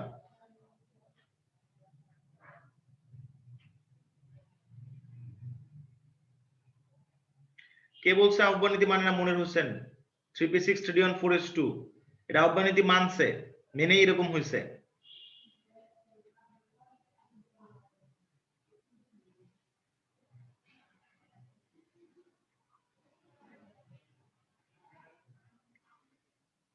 ওকে, সো এখন কথা হচ্ছে এটা হওয়ার কথা ছিল, বাট আমরা জানি ডিতে যেমন পিতে যেরকম ভাগ হচ্ছে 3টা, পিতে ভাগ 3টা, ডিতে এরকম ভাগ হচ্ছে 5টা, 1 2 3 4 5। তো সবসময় মাথায় রাখবা যে আমরা পিতে যেটা দেখছিলাম, যেমন নাইট্রোজেনের ক্ষেত্রে, যদি নাইট্রোজেনের ক্ষেত্রে যাই, নাইট্রোজেনের ক্ষেত্রে দেখো পিতে ইলেকট্রনগুলোর মধ্যে এই যে দেখো উপরের দিকে তীর চিহ্নওয়ালা একটা একটা করে ইলেকট্রন দিছিলাম, এবং এই যে উপরের দিকে তীর চিহ্নওয়ালা একটা করে ইলেকট্রন দিছি আমরা, এটা কিন্তু কাইন্ড অফ হচ্ছে তোমার স্থিতিশীলতা বোঝায়। পিতে ইলেকট্রন যাইতে পারে 6টা, 6টার জায়গায় যদি 3টা থাকে এটাকে বলে অর্ধপূর্ণ, 6টা থাকার মানে সম্পূর্ণরূপে পূর্ণ। ডিতে ইলেকট্রন ক্যাপাসিটি হচ্ছে 10, 10টার জায়গায় যদি 5টা যায়, ঠিক আছে, 5টা যাওয়ার মানে এটা স্থিতিশীলতা অনেক বেশি। তো এখন যেটা হওয়ার কথা, মানে আহ্বান নীতি অনুযায়ী দেখো আমার ইলেকট্রন বিন্যাস হওয়ার কথা হচ্ছে এরকমই 4s2 3d4, কিন্তু এখানে আমি দেখতে পাচ্ছি 3d4 মানে একটা একটা করে ইলেকট্রন দেখো ডিতে, কিন্তু একটার জায়গায় এরকম করে একটা করে যে 4টা হয়েছে, এখন যদি 4টার জায়গায় 5টা হইতো তাহলে কিন্তু এটা অনেক বেশি স্থিতিশীল হতো, অর্ধপূর্ণ বলে এটাকে, অর্ধপূর্ণ অরবিটাল। তো আমি যদি 4টার জায়গায় 5টা দিই তাহলে এটা সম্পূর্ণরূপে স্থিতিশীল হবে। তাই যেটা হয় 4s এর একটা ইলেকট্রন কি করে, 4s এর একটা ইলেকট্রন 4s থেকে ডি তে চলে যায়, ডি থেকে ডি কে 5 করে,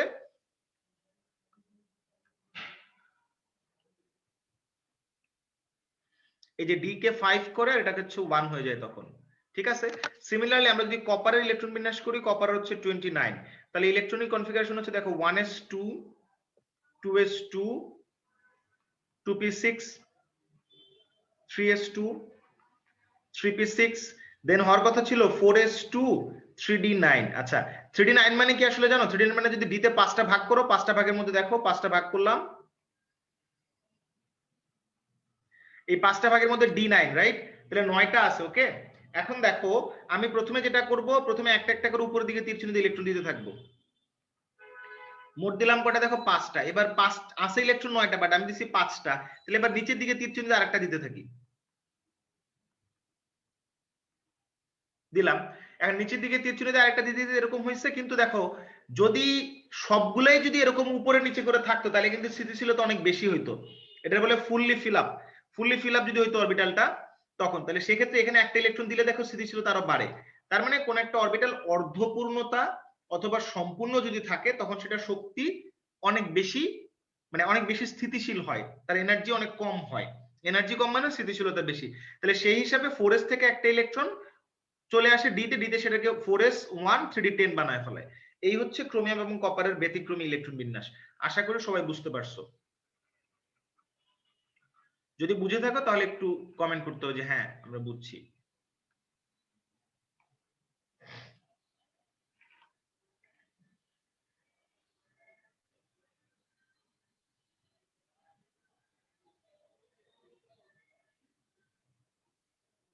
আচ্ছা একজন বলছে যে ভাই এই যে ইলেকট্রন বিন্যাস হলো এখানে সাব ডিভিশন দিয়ে দেখাইতে। আচ্ছা আমি সাব ডিভিশন দিয়ে দেখাচ্ছি, আমি ক্রোমিয়ামেরটা দেখাই। হ্যাঁ ক্রোমিয়ামেরটা দেখাবো। এইভাবে দেখেন যে 1s2 2s2 2px2 2py2 2pz2, তার মানে তিনটা একসাথে মিলে হচ্ছে 2p6। দেন আসতেছে 3s2, 3s2 পরে 3p তে 6, তার মানে 3px2 3py2 দেন 3pz2, দেন আসতেছে দেখেন 4s and 1 and 3d5। তো আমরা তৃতীয় n এর মান 3 যেগুলো এগুলোকে একসাথে লিখতে পারি, মানে আমি 3d5 টাকে আগে লিখে 4s টাকে পরে লিখতে পারি, সমস্যা নাই। কিন্তু ইলেকট্রন যাবে কিন্তু 4s এ আগে। তো সেই হিসেবে দেখেন আমি যখন লিখবো s তাহলে এখানে লিখতে পারি 4s1 d5। এখন d তে 5টা ভাগ, d এর 5টা ভাগের মধ্যে একটা হচ্ছে dxy, আরেকটা হচ্ছে dyz, আরেকটা dzx, আরেকটা হচ্ছে dx square minus y square, আরেকটা হচ্ছে dz স্কয়ার। তাহলে এখন আমি লিখতে পারি দেখেন যে 3dxy 3dyz 3dzx 3dx square minus y square then 3dz square. আপনার d তে কয়টা ইলেকট্রন? 5টা। তাহলে dxy তে একটা, dyz এ একটা, dzx এ একটা, x স্কয়ার y স্কয়ার একটা, z স্কয়ার একটা। ওকে সাবডিভিশন করে লিখা হলো, আশা করি সবাই বুঝতে পারছেন।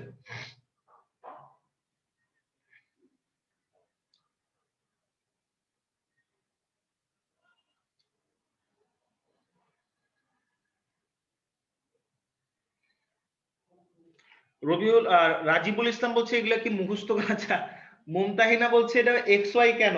আচ্ছা 3 ডাইমেনশনালি ডি অরবিটাল, আমরা পি অরবিটাল যেরকম একটা ডাম্বেল থাকে না, আমি যদি পি অরবিটালের কথা বলি দেখেন পি অরবিটাল এরকম একটা ডাম্বেল থাকে।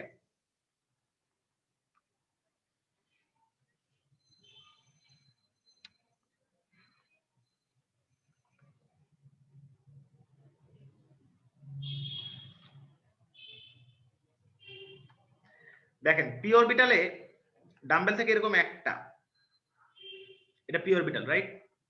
কিন্তু ডি হচ্ছে ডাম্বেল থেকে দুইটা এরকম, এরকম থাকে, ঠিক আছে? এটা হচ্ছে আমরা যদি ধরেন এই যে এক্স অক্ষ ওয়াই অক্ষ জেড অক্ষ দেখাই, এটা ধরেন এক্স অক্ষ, এটা ওয়াই অক্ষ, আর জেড অক্ষ হচ্ছে যেটা, জেড অক্ষকে ডটেড লাইন দিয়ে দেখালাম বিকজ এটা যেহেতু লম্ব আছে এক্স আর ওয়াই এর সাথে, এইভাবে দেখালাম। তো যখন এই ডি এক্স ওয়াই মানে এরকম বোঝায় যে ডি এক্স এবং ওয়াই এর মাঝামাঝিতে আমার ইলেকট্রন অরবিটাল গুলো থাকতেছে, this is called D X Y, এরকম ভাবে থাকে। জেডটা কিন্তু ডটেড লাইনে দেখানোর পেছনে উদ্দেশ্য, জেড কিন্তু এখানে লম্ব, ঠিক আছে? ব্যাপারটা এরকম না যে এই যে ডাম্বেল বিশিষ্ট যে অরবিটালটা এটা কিন্তু জেড অক্ষ বরাবর না, এটা এক্স এবং ওয়াই এর মাঝামাঝিতে আছে, আর এই জেডটা হচ্ছে এক্স এবং ওয়াই এর সাথে লম্ব, মানে এই বিন্দু থেকে আমার দিকে অর্ধেকটা জেড অক্ষের অর্ধেক অংশ আমার দিকে আর অর্ধেক অংশ হচ্ছে ভেতরের দিকে আর কি।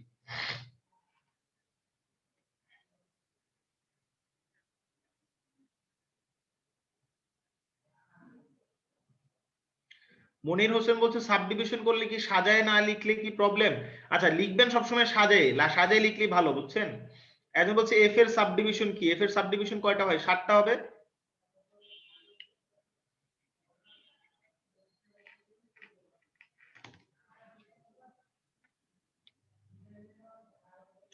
ওকে, কপারটা আমি তো ক্রোমিয়ামেরটা করে দিলাম, কপারেরটা আপনারা নিজেরা নিজেরা করবেন। এই যে ক্রোমিয়ামেরটা করে দিলাম, কপারেরটা আপনারা নিজেরা নিজেরা সাবডিভিশন করে করবেন, যদিও সাবডিভিশন কখনো আপনাদের প্রয়োজন হবে বলে মনে হচ্ছে না আমার।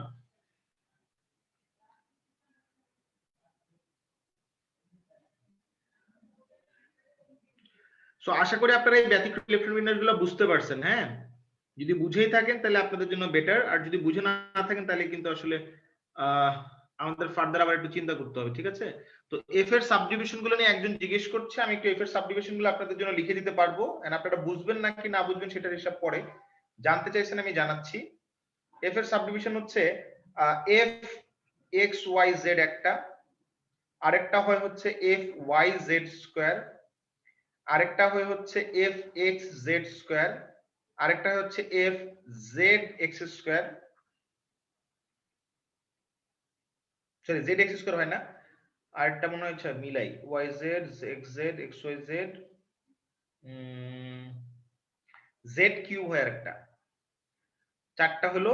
আর আরেকটা হচ্ছে আপনার F X square minus Y square into X, আরেকটা হচ্ছে F Y into X square minus Y square, আর এটা হচ্ছে F Z into X square minus Y square.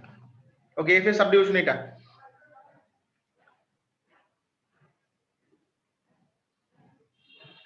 So now come to the point, আমরা হচ্ছে এখন পরের স্লাইডে যাই। পারমাণবিক ভর বা আপেক্ষিক পারমাণবিক ভর। আপেক্ষিক পারমাণবিক ভর ব্যাপারটা হচ্ছে এরকম যে একটা পরমাণুর ভরকে যদি আপনি কার্বন 12 আইসোটোপের ভরের 1/12 অংশ দিয়ে ভাগ করেন, তখন সেটা যেটা পাওয়া যায় সেটা হলো যে কোনো একটা মৌলের পারমাণবিক ভর। এটা বইতেই আছে। ঠিক আছে, এখন ব্যাপারটা হলো দেখেন যে আমরা যদি এখান থেকে কি বলে আপনার কোন একটা মৌলের পারমাণবিক ভর যদি বের করতে চাই, ঠিক আছে, তো বের করার উপায়টা কি আসলে, সেটা কিভাবে আমরা বের করতে পারি সেটা নিয়ে যদি একটু আলোচনা করি। সে আলোচনাটা হচ্ছে এরকম, ধরেন আমি বললাম যে একটা ফ্লোরিনের একটি পরমাণুর ভর হচ্ছে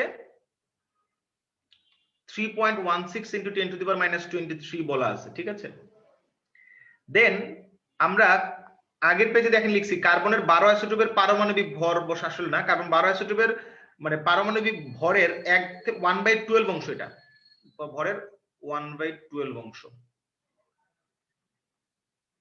এটা সমান হচ্ছে যেটা, তার মানে এই সমীকরণের নিচের অংশ যেটা, এই যে নিচের অংশটা, এই নিচের অংশটার মান হচ্ছে কত 1.66 × 10⁻24।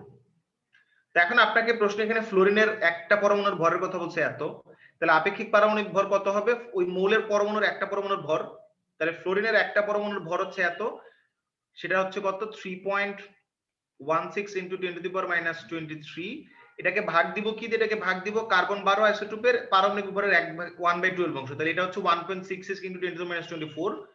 সো 1.66 × 10⁻24 যদি করেন, তাহলে এখান থেকে আলটিমেটলি কি পাবেন? এখান থেকে যেটা পাবেন সেটা হচ্ছে ফ্লোরিনের আপেক্ষিক পারমাণবিক ভর কত আসে আপনি বের করেন, বের করে একটু তাড়াতাড়ি কমেন্ট করেন। সিমিলারলি পরের পেজে দেখেন অ্যালুমিনিয়ামেরটা আছে, অ্যালুমিনিয়ামেরটা কত আসবে? অ্যালুমিনিয়ামেরটা হচ্ছে দেখেন তার একটা পরমাণুর ভর দেয়া আছে, তাহলে একটা পরমাণুর ভরকে কি করতে হবে আপনার? একটা পরমাণুর ভর হচ্ছে 4.482 into 10⁻23 divided by 1.66, because carbon 12 এর আইসোটোপের 1/12 অংশ হচ্ছে এটা। সো এখান থেকে কত পাবেন? 27 পাবেন। তো ফ্লোরিনেরটা কত আসছে আপনি একটু কমেন্ট করতে দেখি, আপনাদের কমেন্ট দেখি কুইক। এটা হচ্ছে 19.07, 19/7। ওকে ফাইন, এটাই অ্যানসার, তাহলে 19.04 এটা হচ্ছে ফ্লোরিনের আপেক্ষিক পারমাণবিক ভর। ঠিক আছে, ওকে, এবার আসেন আইসোটোপের শতকরা থেকে মৌলের গড় মানে মৌলের, আচ্ছা ব্যাপারটা হচ্ছে যে আইসোটোপের শতকরা পরিমাণ থেকে মৌলের গড় পারমাণবিক ভর নির্ণয় করা। কিন্তু সেটার জন্য এখানে দেখেন প্রথমে একটা ধাপের কথা বলছে, প্রথমে কোনো মৌলের প্রত্যেকটি আইসোটোপের ভর সংখ্যা ও প্রকৃতিতে প্রাপ্ত আইসোটোপের শতকরা পরিমাণ দিয়ে গুণ দিতে হবে। দেন বলছে যে প্রাপ্ত গুণফলকে যোগ করতে হবে, যোগ করে দেন 100 দ্বারা ভাগ করতে হবে। আচ্ছা, এটা জিনিসটা বোঝার সহজ উপায় হচ্ছে, দেখেন বলছে এখানে এ একটা মৌল, এ মৌলের দুইটা আইসোটোপ আছে। বলছে একটা আইসোটোপের ভর সংখ্যা পি আর একটা আইসোটোপের ভর সংখ্যা কিউ। একটার ভর সংখ্যা পি আর একটার ভর সংখ্যা কিউ। এখন পি আইসোটোপটা প্রকৃতিতে পাওয়া যায় এম পরিমাণ, আর কিউ আইসোটোপটা প্রকৃতিতে পাওয়া যায় এন পরিমাণ, মানে শতকরায়। হ্যাঁ, তাহলে আপনাকে যেটা করতে হবে, শুরুতে পি এর সাথে তার পরিমাণকে গুণ করতে হবে, কিউ এর সাথে তার পরিমাণ এন, এই এন কে গুণ করতে হবে, গুণ করে যোগ করবেন, দুইটাকে যোগ করে 100 দিয়ে ভাগ করবেন। ঠিক আছে, এটা হচ্ছে বের করার সিস্টেম।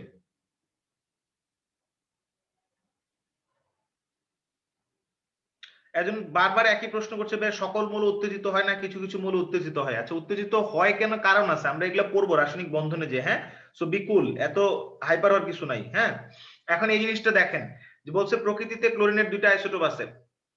দুইটা আইসোটোপের একটা হচ্ছে 35 ক্লোরিন, মানে ভর সংখ্যা 35, আর একটা ভর সংখ্যা 37। 35 ক্লোরিনের শতকরা পরিমাণ 75%, 37 ক্লোরিনের শতকরা পরিমাণ 25%। তাহলে এখন যেটা করতে হবে, আমাকে এই ভর সংখ্যা দিয়ে তার পরিমাণকে গুণ করতে হবে, এই ভর সংখ্যা দিয়ে এটার পরিমাণকে গুণ করতে হবে, দুইটার গুণফলের যোগফল নিয়ে 100 দিয়ে ভাগ করলে দেখেন 35.5 পাওয়া যায়। তো আমরা কিন্তু জানি যে ক্লোরিনের আপেক্ষিক পারমাণবিক ভর হচ্ছে 35.5। হ্যাঁ, এটা কোত্থেকে আসছে, এই যে তাদের এভারেজ থেকে আসছে। দুইটা আইসোটোপ পাওয়া যায়, এরকম দুইটা আইসোটোপের মান থেকে আসছে।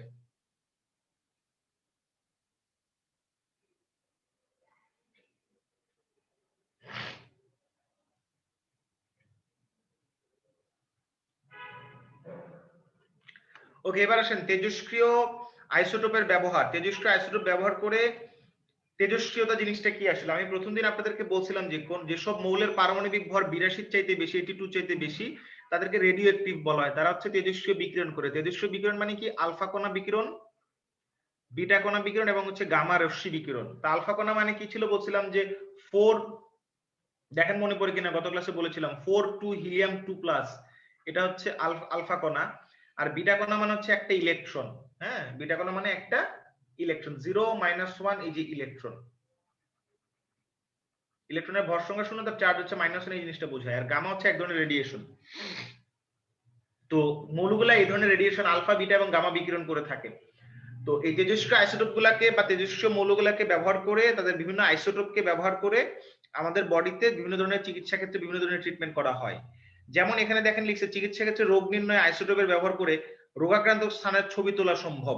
এই পদ্ধতিতে ইনজেকশনের মাধ্যমে তেজস্ক্রিয় আইসোটোপ টেকনেশিয়াম 99 শরীরের ভিতরে প্রবেশ করানো হয়, এবং এই আইসোটোপ যখন শরীরের নির্দিষ্ট স্থানে জমা হয়, তখন ওই তেজস্ক্রিয় আইসোটোপ গামা রশ্মির বিকিরণ করে। তখন বাইরে থেকে গামা রশ্মি শনাক্তকরণ ক্যামেরার মধ্যে দিয়ে ওই স্থানের ছবি তোলা সম্ভব হয়। এই তেজস্ক্রিয় আইসোটোপ টেকনেশিয়াম 99 এর লাইফ টাইম 6 ঘন্টা। ঠিক আছে, তাই সামান্য সময়ে তেজস্ক্রিয়তা শেষ হয়ে যায় বলে এটি অনেক নিরাপদ। মানে ব্যাপারটা হলো, এই যে টেকনেশিয়াম 99 ব্যবহার করা হয়, ঠিক আছে। আচ্ছা, অনেকে এখানে এসে ওই যে নিউট্রন, প্রোটন, তারপর হচ্ছে এই আইসোটোপ, আইসোমান নিয়ে আলোচনা শুরু করছে। দিস ইজ কোয়াইট রং। এখানে আলোচনা করা যাবে না এই জিনিসগুলো নিয়ে। হ্যাঁ, যেগুলো আমরা প্রথম ক্লাসে পড়ছি, তো এখন এগুলো নিয়ে আলোচনা করলে কিন্তু অন্যরা ডিস্ট্রাক্টেড হয়। তো এখন দেখেন যে নিয়াজ খান বলছে কয়েকটা অঙ্ক দেখাইলে ভালো হতো। ভাইয়া কয়েকটা অঙ্ক তো দেখাইলাম। তো টেকনেশিয়াম 99 এর লাইফ টাইম 6 ঘন্টা, মানে 6 ঘন্টার মধ্যে এটা শেষ হয়ে যায় তেজস্ক্রিয় বিকিরণের মাধ্যমে। তার মোলার দেখেন, তার ইয়ে কিন্তু প্রোটন সংখ্যা 99। হ্যাঁ, তো 99 থেকে এটা তেজস্ক্রিয় বিকিরণ করতে করতে করতে করতে বিলো 82 হয়ে যাবে, মানে 82, 82 এর কম হইলে পরে তারা স্থিতিশীল হয়। 82 এর বেশি যদি ভর সংখ্যা হয়, তখন সেক্ষেত্রে ওই মৌলগুলা তেজস্ক্রিয় বিকিরণ করে করে 82 এর কম প্রোটন সংখ্যা বিশিষ্ট মৌলে পরিণত হয়। তো 6 ঘন্টার মধ্যে টেকনেশিয়ামটা কিন্তু শেষ হয়ে যায়। তাই আমাদের শরীরে যখন টেকনেশিয়াম প্রবেশ করানো হবে, এটার যেই টেকনিশিয়াম প্রবেশ করানোর জন্য যে তেজস্ক্রিয় বিকিরণের জন্য যদি ক্ষতি হওয়ার সম্ভাবনা থাকতো, ধরুন অনেকদিন যদি বিকিরণের তাহলে ক্ষতি হতো শরীরের, সেটা আর হবে না। দেন হচ্ছে দেখেন এখানে বলা আছে থাইরয়েড ক্যান্সার নিরাময়ে তেজস্ক্রিয় আইসোটোপ আয়োডিন 131 ব্যবহার করা হয়ে থাকে। রোগীকে পরিমাণ মতো তেজস্ক্রিয় আয়োডিন 131 সমৃদ্ধ দ্রবণ পান করানো হয়। ওই আইসোটোপ থাইরয়েডে পৌঁছায়, ওই আইসোটোপ থেকে বিটা রশ্মি নির্গত হয়। থাইরয়েড ক্যান্সারের কোষ, মানে থাইরয়েডের ক্যান্সার কোষকে ধ্বংস করে এই বিটা রশ্মি। দেন হচ্ছে দেখেন এখানে বলা আছে ইরিডিয়াম আইসোটোপ ব্রেন ক্যান্সার নিরাময়ে ব্যবহার করা হয়ে থাকে। দেন টিউমারের উপস্থিতি নিরাময়ে তেজস্ক্রিয় আইসোটোপ কোবাল্ট, মানে এটা আসলে কোবাল্ট হওয়ার কথা, কোবাল্ট 60। কোবাল্ট 60 থেকে গামা রশ্মি নির্গত হয়। এই গামা রশ্মি হচ্ছে ওই ক্যান্সার কোষকে ধ্বংস করে। হ্যাঁ, এই যে কোবাল্ট 60 বিম, মানুষের বডিতে যেই জায়গায় ক্যান্সার সেল আছে সেটার মধ্যে কোবাল্ট-60 বিম দিয়ে এটা নষ্ট করে ফেলা হয়। যাদের কিনা লিউকেমিয়া আছে তাদের চিকিৎসার জন্য ফসফরাস, ফসফেট না এটা, ফসফরাস ব্যবহার করা হয়ে থাকে। টেকনিশিয়াম 99 বলতে বোঝায় 99 প্রোটন সংখ্যা বা পারমাণবিক সংখ্যা বিশিষ্ট মৌল, যেটা সেটার নাম হচ্ছে টেকনিশিয়াম। কৃষিক্ষেত্রে ব্যবহার কি দেখেন, নাইট্রোজেন এবং ফসফরাস আছে কিনা জমিতে সেটা জানা যায় কিভাবে, তেজস্ক্রিয় আইসোটোপ ব্যবহার করে। কোন আইসোটোপ, জমিতে কি পরিমাণ নাইট্রোজেন এবং ফসফরাস আছে সেটাও জানা যায়। তেজস্ক্রিয় আইসোটোপ সমৃদ্ধ কীটনাশক ব্যবহারের মাধ্যমে তা জানা সম্ভব হয়েছে সর্বনিম্ন কতটুকু পরিমাণ কীটনাশক ওই ফসলের জন্য ব্যবহার করা যাবে, মানে জমিতে ধরে নাইট্রোজেন এবং ফসফরাস আছে কতটুকু সেটা বের করা যায়। এখন এই নাইট্রোজেন ফসফরাস কিন্তু হচ্ছে গাছের ওই মুখ্য উপাদান গৌণ উপাদান পড়ছেন না আপনারা, ওই মুখ্য উপাদান এবং গৌণ উপাদানের মতো ওই ওই উপাদানগুলোর মধ্যেই একটা। সো নাইট্রোজেন ফসফরাস কিন্তু মুখ্য উপাদান, হ্যাঁ। তো এই উপাদানগুলো গাছের মধ্যে কতটুকু আছে বোঝা গেলে বোঝা যায় যে আচ্ছা তার মধ্যে এখন কতটুকু নাইট্রোজেন সার বা কতটুকু ফসফরাস সার ব্যবহার করতে হবে। নাইট্রোজেন সার কোনটা, নাইট্রোজেন সার হচ্ছে ইউরিয়া। ফসফরাস সার কোনটা, সেটা হচ্ছে টিএসপি। আপনারা অনেকেই জানেন যে গাছের জন্য আমরা ইউরিয়া এবং টিএসপি ব্যবহার করে থাকি। তো কোন একটা গাছের জন্য যদি কোবাল্ট-60, নুর আলম বলছে কোবাল্ট-60 তো স্থিতিশীল হওয়ার কথা। কোবাল্ট-60 স্থিতিশীল হয় না রে পাগলা, স্থিতিশীল হলে তো এটা তেজস্ক্রিয় বিকিরণ করতো না।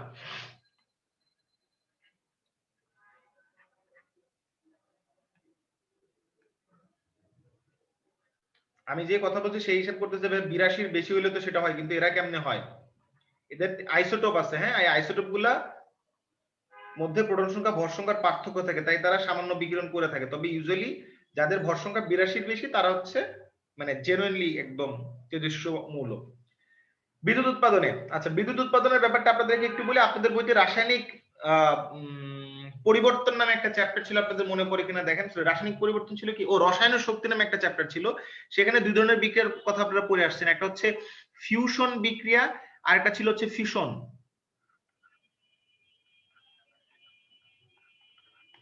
একটা ছিল ফিশন আর একটা ছিল হচ্ছে ফিউশন। দেখেন তো মনে পড়ে কিনা ফিশন আর ফিউশন। আছে, সবকিছুর সাইড এফেক্ট আছে। টিএসপি, সুমনা আফরিন বলছে টিএসপি এর ফুল ফর্ম কি, ট্রিপল সুপার ফসফেট।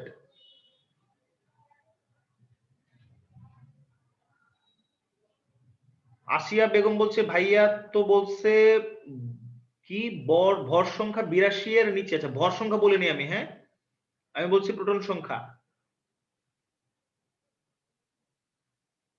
82 এর বেশি হইলে হয়, তবে এরা এরা বিশেষ ভাবে হয়। ওকে, পড়ছে সবাই বলছে পড়ছে পড়ছে পড়ছে পড়ছে পড়ছে। আচ্ছা ফিউশন আর ফিশনের মধ্যে আপনারা ফিউশনটা পড়েন নাই, বেসিক্যালি আপনারা ফিশনটা পড়ছেন। তো ফিশন বিক্রিয়া যেটা হয়, আপনারা দেখছেন যে ইউরেনিয়ামকে আমরা যেটা করে একটা ওই নিউট্রন দিয়ে আঘাত করি, এই যে এটা একটা ইউরেনিয়াম নিউক্লিয়াস, এটাকে নিউট্রন দিয়ে আঘাত করা হলো। আঘাত করার কারণে এটা হচ্ছে দেখেন ওই ফিউশন প্রোডাক্ট, মানে ক্ষুদ্র ভর বিশিষ্ট দুইটা নিউক্লিয়াসে পরিণত হয়। ক্ষুদ্র ভর বলছি কেন, মানে 82 চাইতে কম ভর সংখ্যা বিশিষ্ট দুইটা মৌলে পরিণত হয়, আর হচ্ছে 3টা নিউট্রন উৎপন্ন হয়। আর এই ক্ষেত্রে কিন্তু একটা নির্দিষ্ট পরিমাণে শক্তি উৎপন্ন হয়, হ্যাঁ, হিট প্রডিউস হয়। ওই যে এনার্জিটা, ওই এনার্জিটা কাজে লাগে বিদ্যুৎ উৎপাদন করা যায়।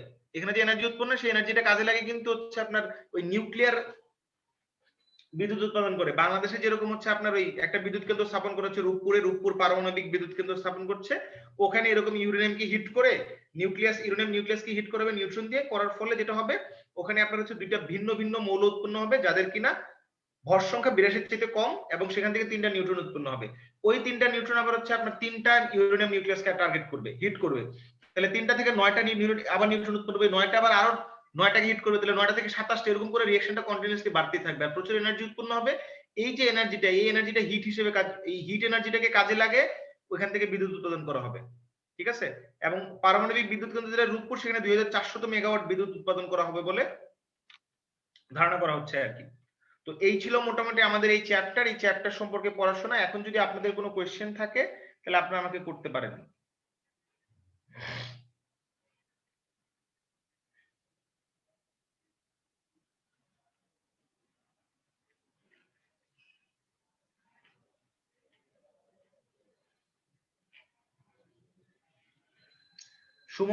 সুমন দত্ত বলছে ভাই ট্রিপল সুপার ফসফেট মানে কি? ট্রিপল সুপার ফসফেট হচ্ছে একটা সার,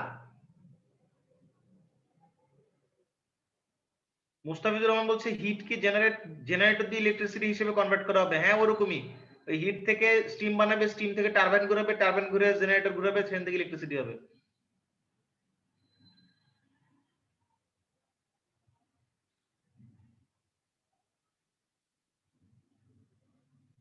হুন্ডের নীতির লাস্ট লাইনটা আরেকবার বুঝাইতে বলছে। আচ্ছা ওকে বুঝাচ্ছি।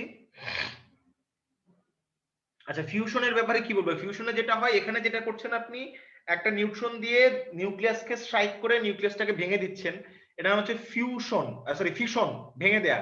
আর ফিউশন মানে জোড়া লাগানো, দুটা ক্ষুদ্র নিউক্লিয়াস জোড়া লাগায় বড় নিউক্লিয়াস উৎপন্ন করবে, সেটা হচ্ছে ফিউশন, ফিউজ করা, দুটা নিউক্লিয়াসকে একসাথে নিয়ে আসা, ঠিক আছে?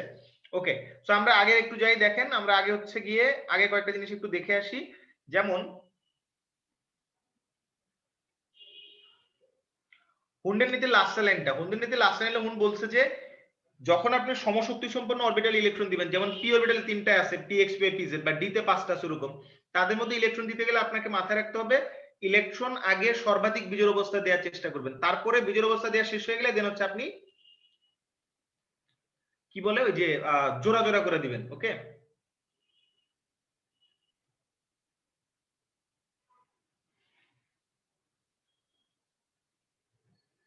আচ্ছা একজন বলছে যে ভাইয়া এমডি শরফুদ্দিন আহমেদ সবুজ, সে বারবার একই কমেন্ট করছে, ভাইয়া 30 সংখ্যা, পারমাণবিক সংখ্যা 30-এর উপরে আরো কিছু ব্যতিক্রম ইলেকট্রন বিন্যাস আছে, ওগুলা দেখান। আমার দেখানোর কিছু নাই, ওই একই সূত্র দিয়ে আপনি দেখবেন যে কি করে ব্যতিক্রম হয়। ছোট ছোট জিনিস দেখাচ্ছি তাতে আপনাদের অনেক কষ্ট হচ্ছে, দেখাতে চাচ্ছি না। আচ্ছা একজন বলছে গাইগার মুলার কাউন্টার কি? গাইগার মুলার কাউন্টার হচ্ছে তেজস্ক্রিয়তা মাপক যন্ত্র, যে তেজস্ক্রিয়তা পরিমাপ করা হয়। গামা রেডিয়েশন ফাইন্ডার, আচ্ছা ওকে, গামা রেডিয়েশন ফাইন্ডার বলছে। আইসোটোন, আইসোটোপ আর আইসোবার আরেকবার বলতে এটা আগের ক্লাস হয়েছে, আপনি ভিডিও দেখবেন, আমরা নেক্সট ক্লাসে একটা রিভিউ করব, দেন নেক্সট ক্লাসে আবারও দেখব। একজন বলছে ভাই এফ এর সাবডিভিশন বোঝা লাগবে না, আমি তো এই জন্যই পড়াইতে চাই না, একজন আমাকে অনেকবার কমেন্ট করছে দেখে লিখছি। আচ্ছা পি এর সাবডিভিশন বুঝলে হবে শুধু P X P Y P Z, D এর গুলো সাবডিভিশন একটা হচ্ছে D X Y Y Z Z X, আর হচ্ছে D X square minus Y square, একটা হচ্ছে ডি জেড স্কয়ার, এটুকু বুঝলেই হবে, ওই ওয়াইটা লাগবে না, এফ এরটা লাগবে না। ওকে, পাউলির বর্জনীয় দিতে পাউলি বলছে যে একটা পরমাণুতে দুটি ইলেকট্রনের 4টি কোয়ান্টাম সংখ্যার মান কখনো সমান থাকবে না, যে কোনো একটা ভিন্ন হবেই, যে কোনো একটা অসমান হবে। যেমন সবগুলো কোয়ান্টাম সংখ্যার মান সেম হলেও কিন্তু দেখেন স্পিন সেম হয় না দুটো ইলেকট্রনের, তাহলে আলটিমেটলি 4টা কোয়ান্টাম সংখ্যার মান সমান হবে না, এটাই বলছে পাউলি আর কি। ওকে পাউলি নিতে আবার বললাম, আর কি কমেন্ট আছে শুনি।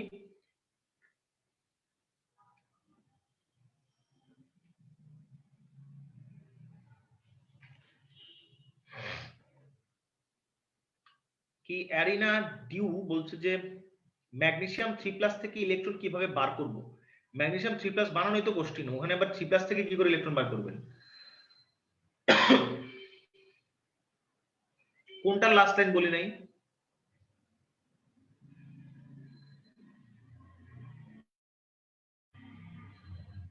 স্পিন একমুখী মানে কি? আছে স্পিন একমুখী মানে দুজনের স্পিন ভিন্ন রকম হবে, একজনের স্পিন যদি হয় আপনার প্লাস হাফ, আরেকজনের মাইনাস হাফ, মানে একজন যদি আপনার ক্লকওয়াইজ ঘুরে আরেকজন অ্যান্টি ক্লকওয়াইজ ঘুরবে।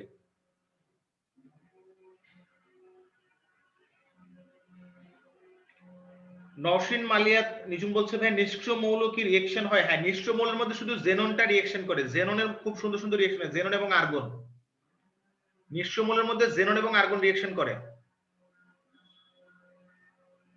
জেনন এবং আর্গন এরা রিঅ্যাকশন করে। আর্গন হচ্ছে রিঅ্যাকশন বলতে কি, আর্গন হচ্ছে বন্ধনে অংশগ্রহণ করে ছোট ছোট বন্ধনে, আর জেনন থেকে যেমন xenon difluoride, xenon tetrafluoride, xenon হেক্সাফ্লোরাইডও হয়।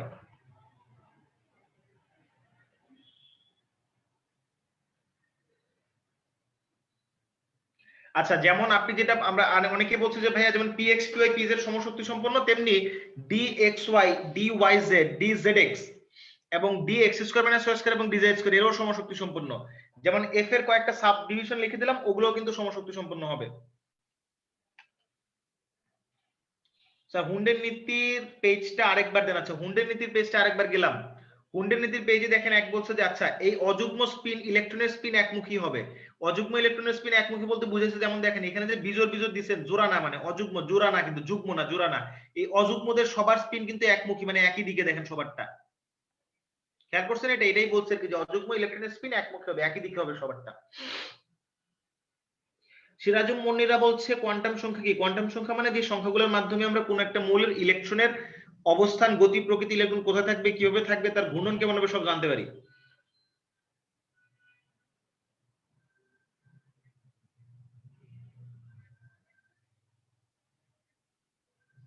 হুন্ডের নীতি কি 118টা মৌলের জন্য প্রযোজ্য? জি, সবার জন্য প্রযোজ্য। সুমাইয়া ফ্রেন্ড, স্যার ডিআরএফ এর সাবলিমেশনটা একটু বুঝেন না, সাবলিমেশন না কিছু, আসলে সাব ডিভিশন। হ্যাঁ, পিএক্স পিআই পিজেড যেরকম ভাগ আছে, ডি তে এরকম ভাগ আছে। ওই ভাগটা আসলে এত ডিটেইলস আপনাদের বললে আপনারা এখন বুঝবেন না, যতটুকু দরকার ততটুকু আমি বলছি।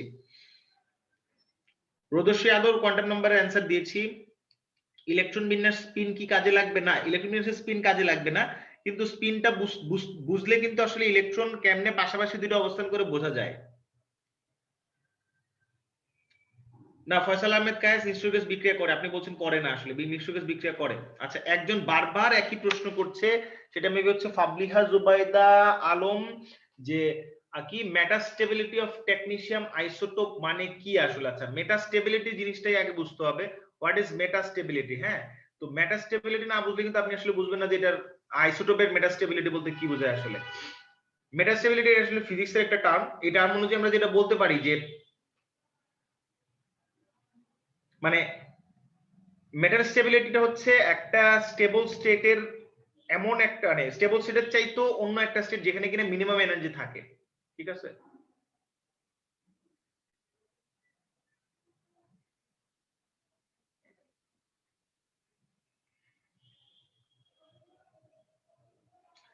মেটা স্টেবিলিটি বলতে আসলে বুঝায়, আমরা যদি ইলেকট্রনের ক্ষেত্রে বলি, সেটা হচ্ছে যে কোন একটা আইসোটোপের যে ইলেকট্রন গুলো আছে, নিউক্লিয়াসের নিউক্লিয়ন্স গুলো বলতে বোঝায় আসলে তার যে ইলেকট্রন, প্রোটন, নিউট্রন গুলো আছে আইসোটোপের মধ্যে, প্রোটন আর নিউট্রন বেসিক্যালি নিউক্লিয়াসে থাকে।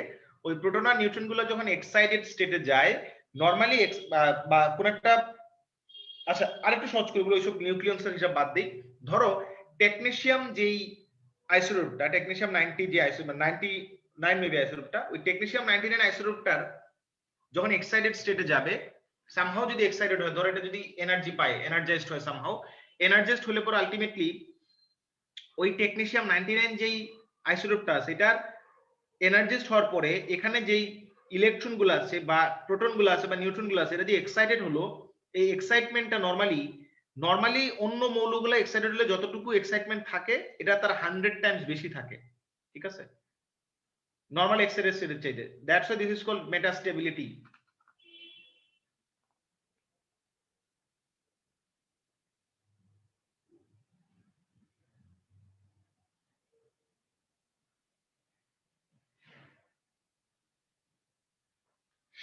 আর যে সকল আইসোটোপের হচ্ছে আপনার অর্ধায়ু, অর্ধায়ু বলতে বোঝায় তেজস্ক্রিয় বিকিরণ কিন্তু একটা নির্দিষ্ট সময়ে অর্ধেকে পরিণত হয়। ঠিক আছে, তো যে সকল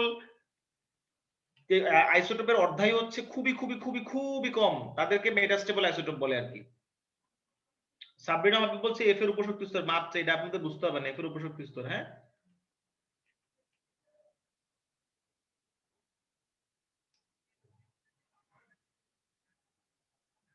একজন বলছে ভাই এসপিডিএফ এই 4টা অরবিটালি থাকবে, জি কি আসবে না? আচ্ছা, জি এখন পর্যন্ত দরকার পড়ে না, দরকার পড়লে আসবে। আর এসপিডিএফ এর একটা ব্যাপার আছে, এস মানে শার্প, পি মানে প্রিন্সিপাল, ডি মানে ডিফিউজড, হ্যাঁ, এফ মানে ফান্ডামেন্টাল। তো এগুলো হচ্ছে এই যে আমাদের যে ইলেকট্রন গুলো আছে, ইলেকট্রন গুলোর বিভিন্ন বর্ণালী আছে, বর্ণালীর গ্রাফ আছে, গ্রাফের উপরে ভিত্তি করে এই জিনিসগুলোকে নামকরণ করা হয়েছে। নওশিন বলছে যে অ্যাটমিক স্পেকট্রা মানে কি? অ্যাটমিক স্পেকট্রা মানে হচ্ছে পারমাণবিক বর্ণালী, যেমন হাইড্রোজেনের পারমাণবিক বর্ণালীর কথা বলছিলাম আমরা গত ক্লাসে, সেটা। হাফ লাইফ বা হাফ লাইফ টাইমের ডিফারেন্সটা আসলে কি? হাফ লাইফ মানে অর্ধেক, যে সময় কোন একটা এলিমেন্ট হাফে পরিণত হয়। লাইফ টাইম মানে কখন এটা শেষ হয়ে যাবে আর কি, সেটা। কবিরুল ইসলাম বলছে স্যার বাড়ির কাজ দিলে ভালো হয়, তাহলে তোমাদেরকে একটা হোমওয়ার্ক দিয়ে দিলাম, তোমরা হচ্ছে যেটা করবা, ওই কোয়ান্টাম সংখ্যার পুরো জিনিসটা তোমরা হচ্ছে ইয়া করবা, এই হোমওয়ার্ক হিসেবে লিখবা। কোয়ান্টাম সংখ্যা, 4টা কোয়ান্টাম সংখ্যা কি, কোনটা কি, কোনটা সম্পর্কে ডিটেইলস, যে যত ডিটেইলস লিখতে পারবে লিখবা, লিখে সেগুলা আপলোড করবা। নেক্সট ক্লাস কবে? ক্লাসের রুটিন তো দেয়াই থাকে প্রত্যেক সপ্তাহে, আমাকে জিজ্ঞেস করতে হবে না। ইউজুয়ালি আমাদের ক্লাস হচ্ছে সোমবার 8টা এবং বৃহস্পতিবার 8টায় হয়ে থাকে।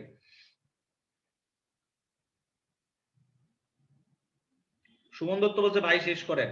আমি তো শেষ করে দিবই, তোমাদের যদি কোনো প্রশ্ন থাকে করতে পারো করো, তাহলে না হলে আমি শেষ করে দিব আর কি।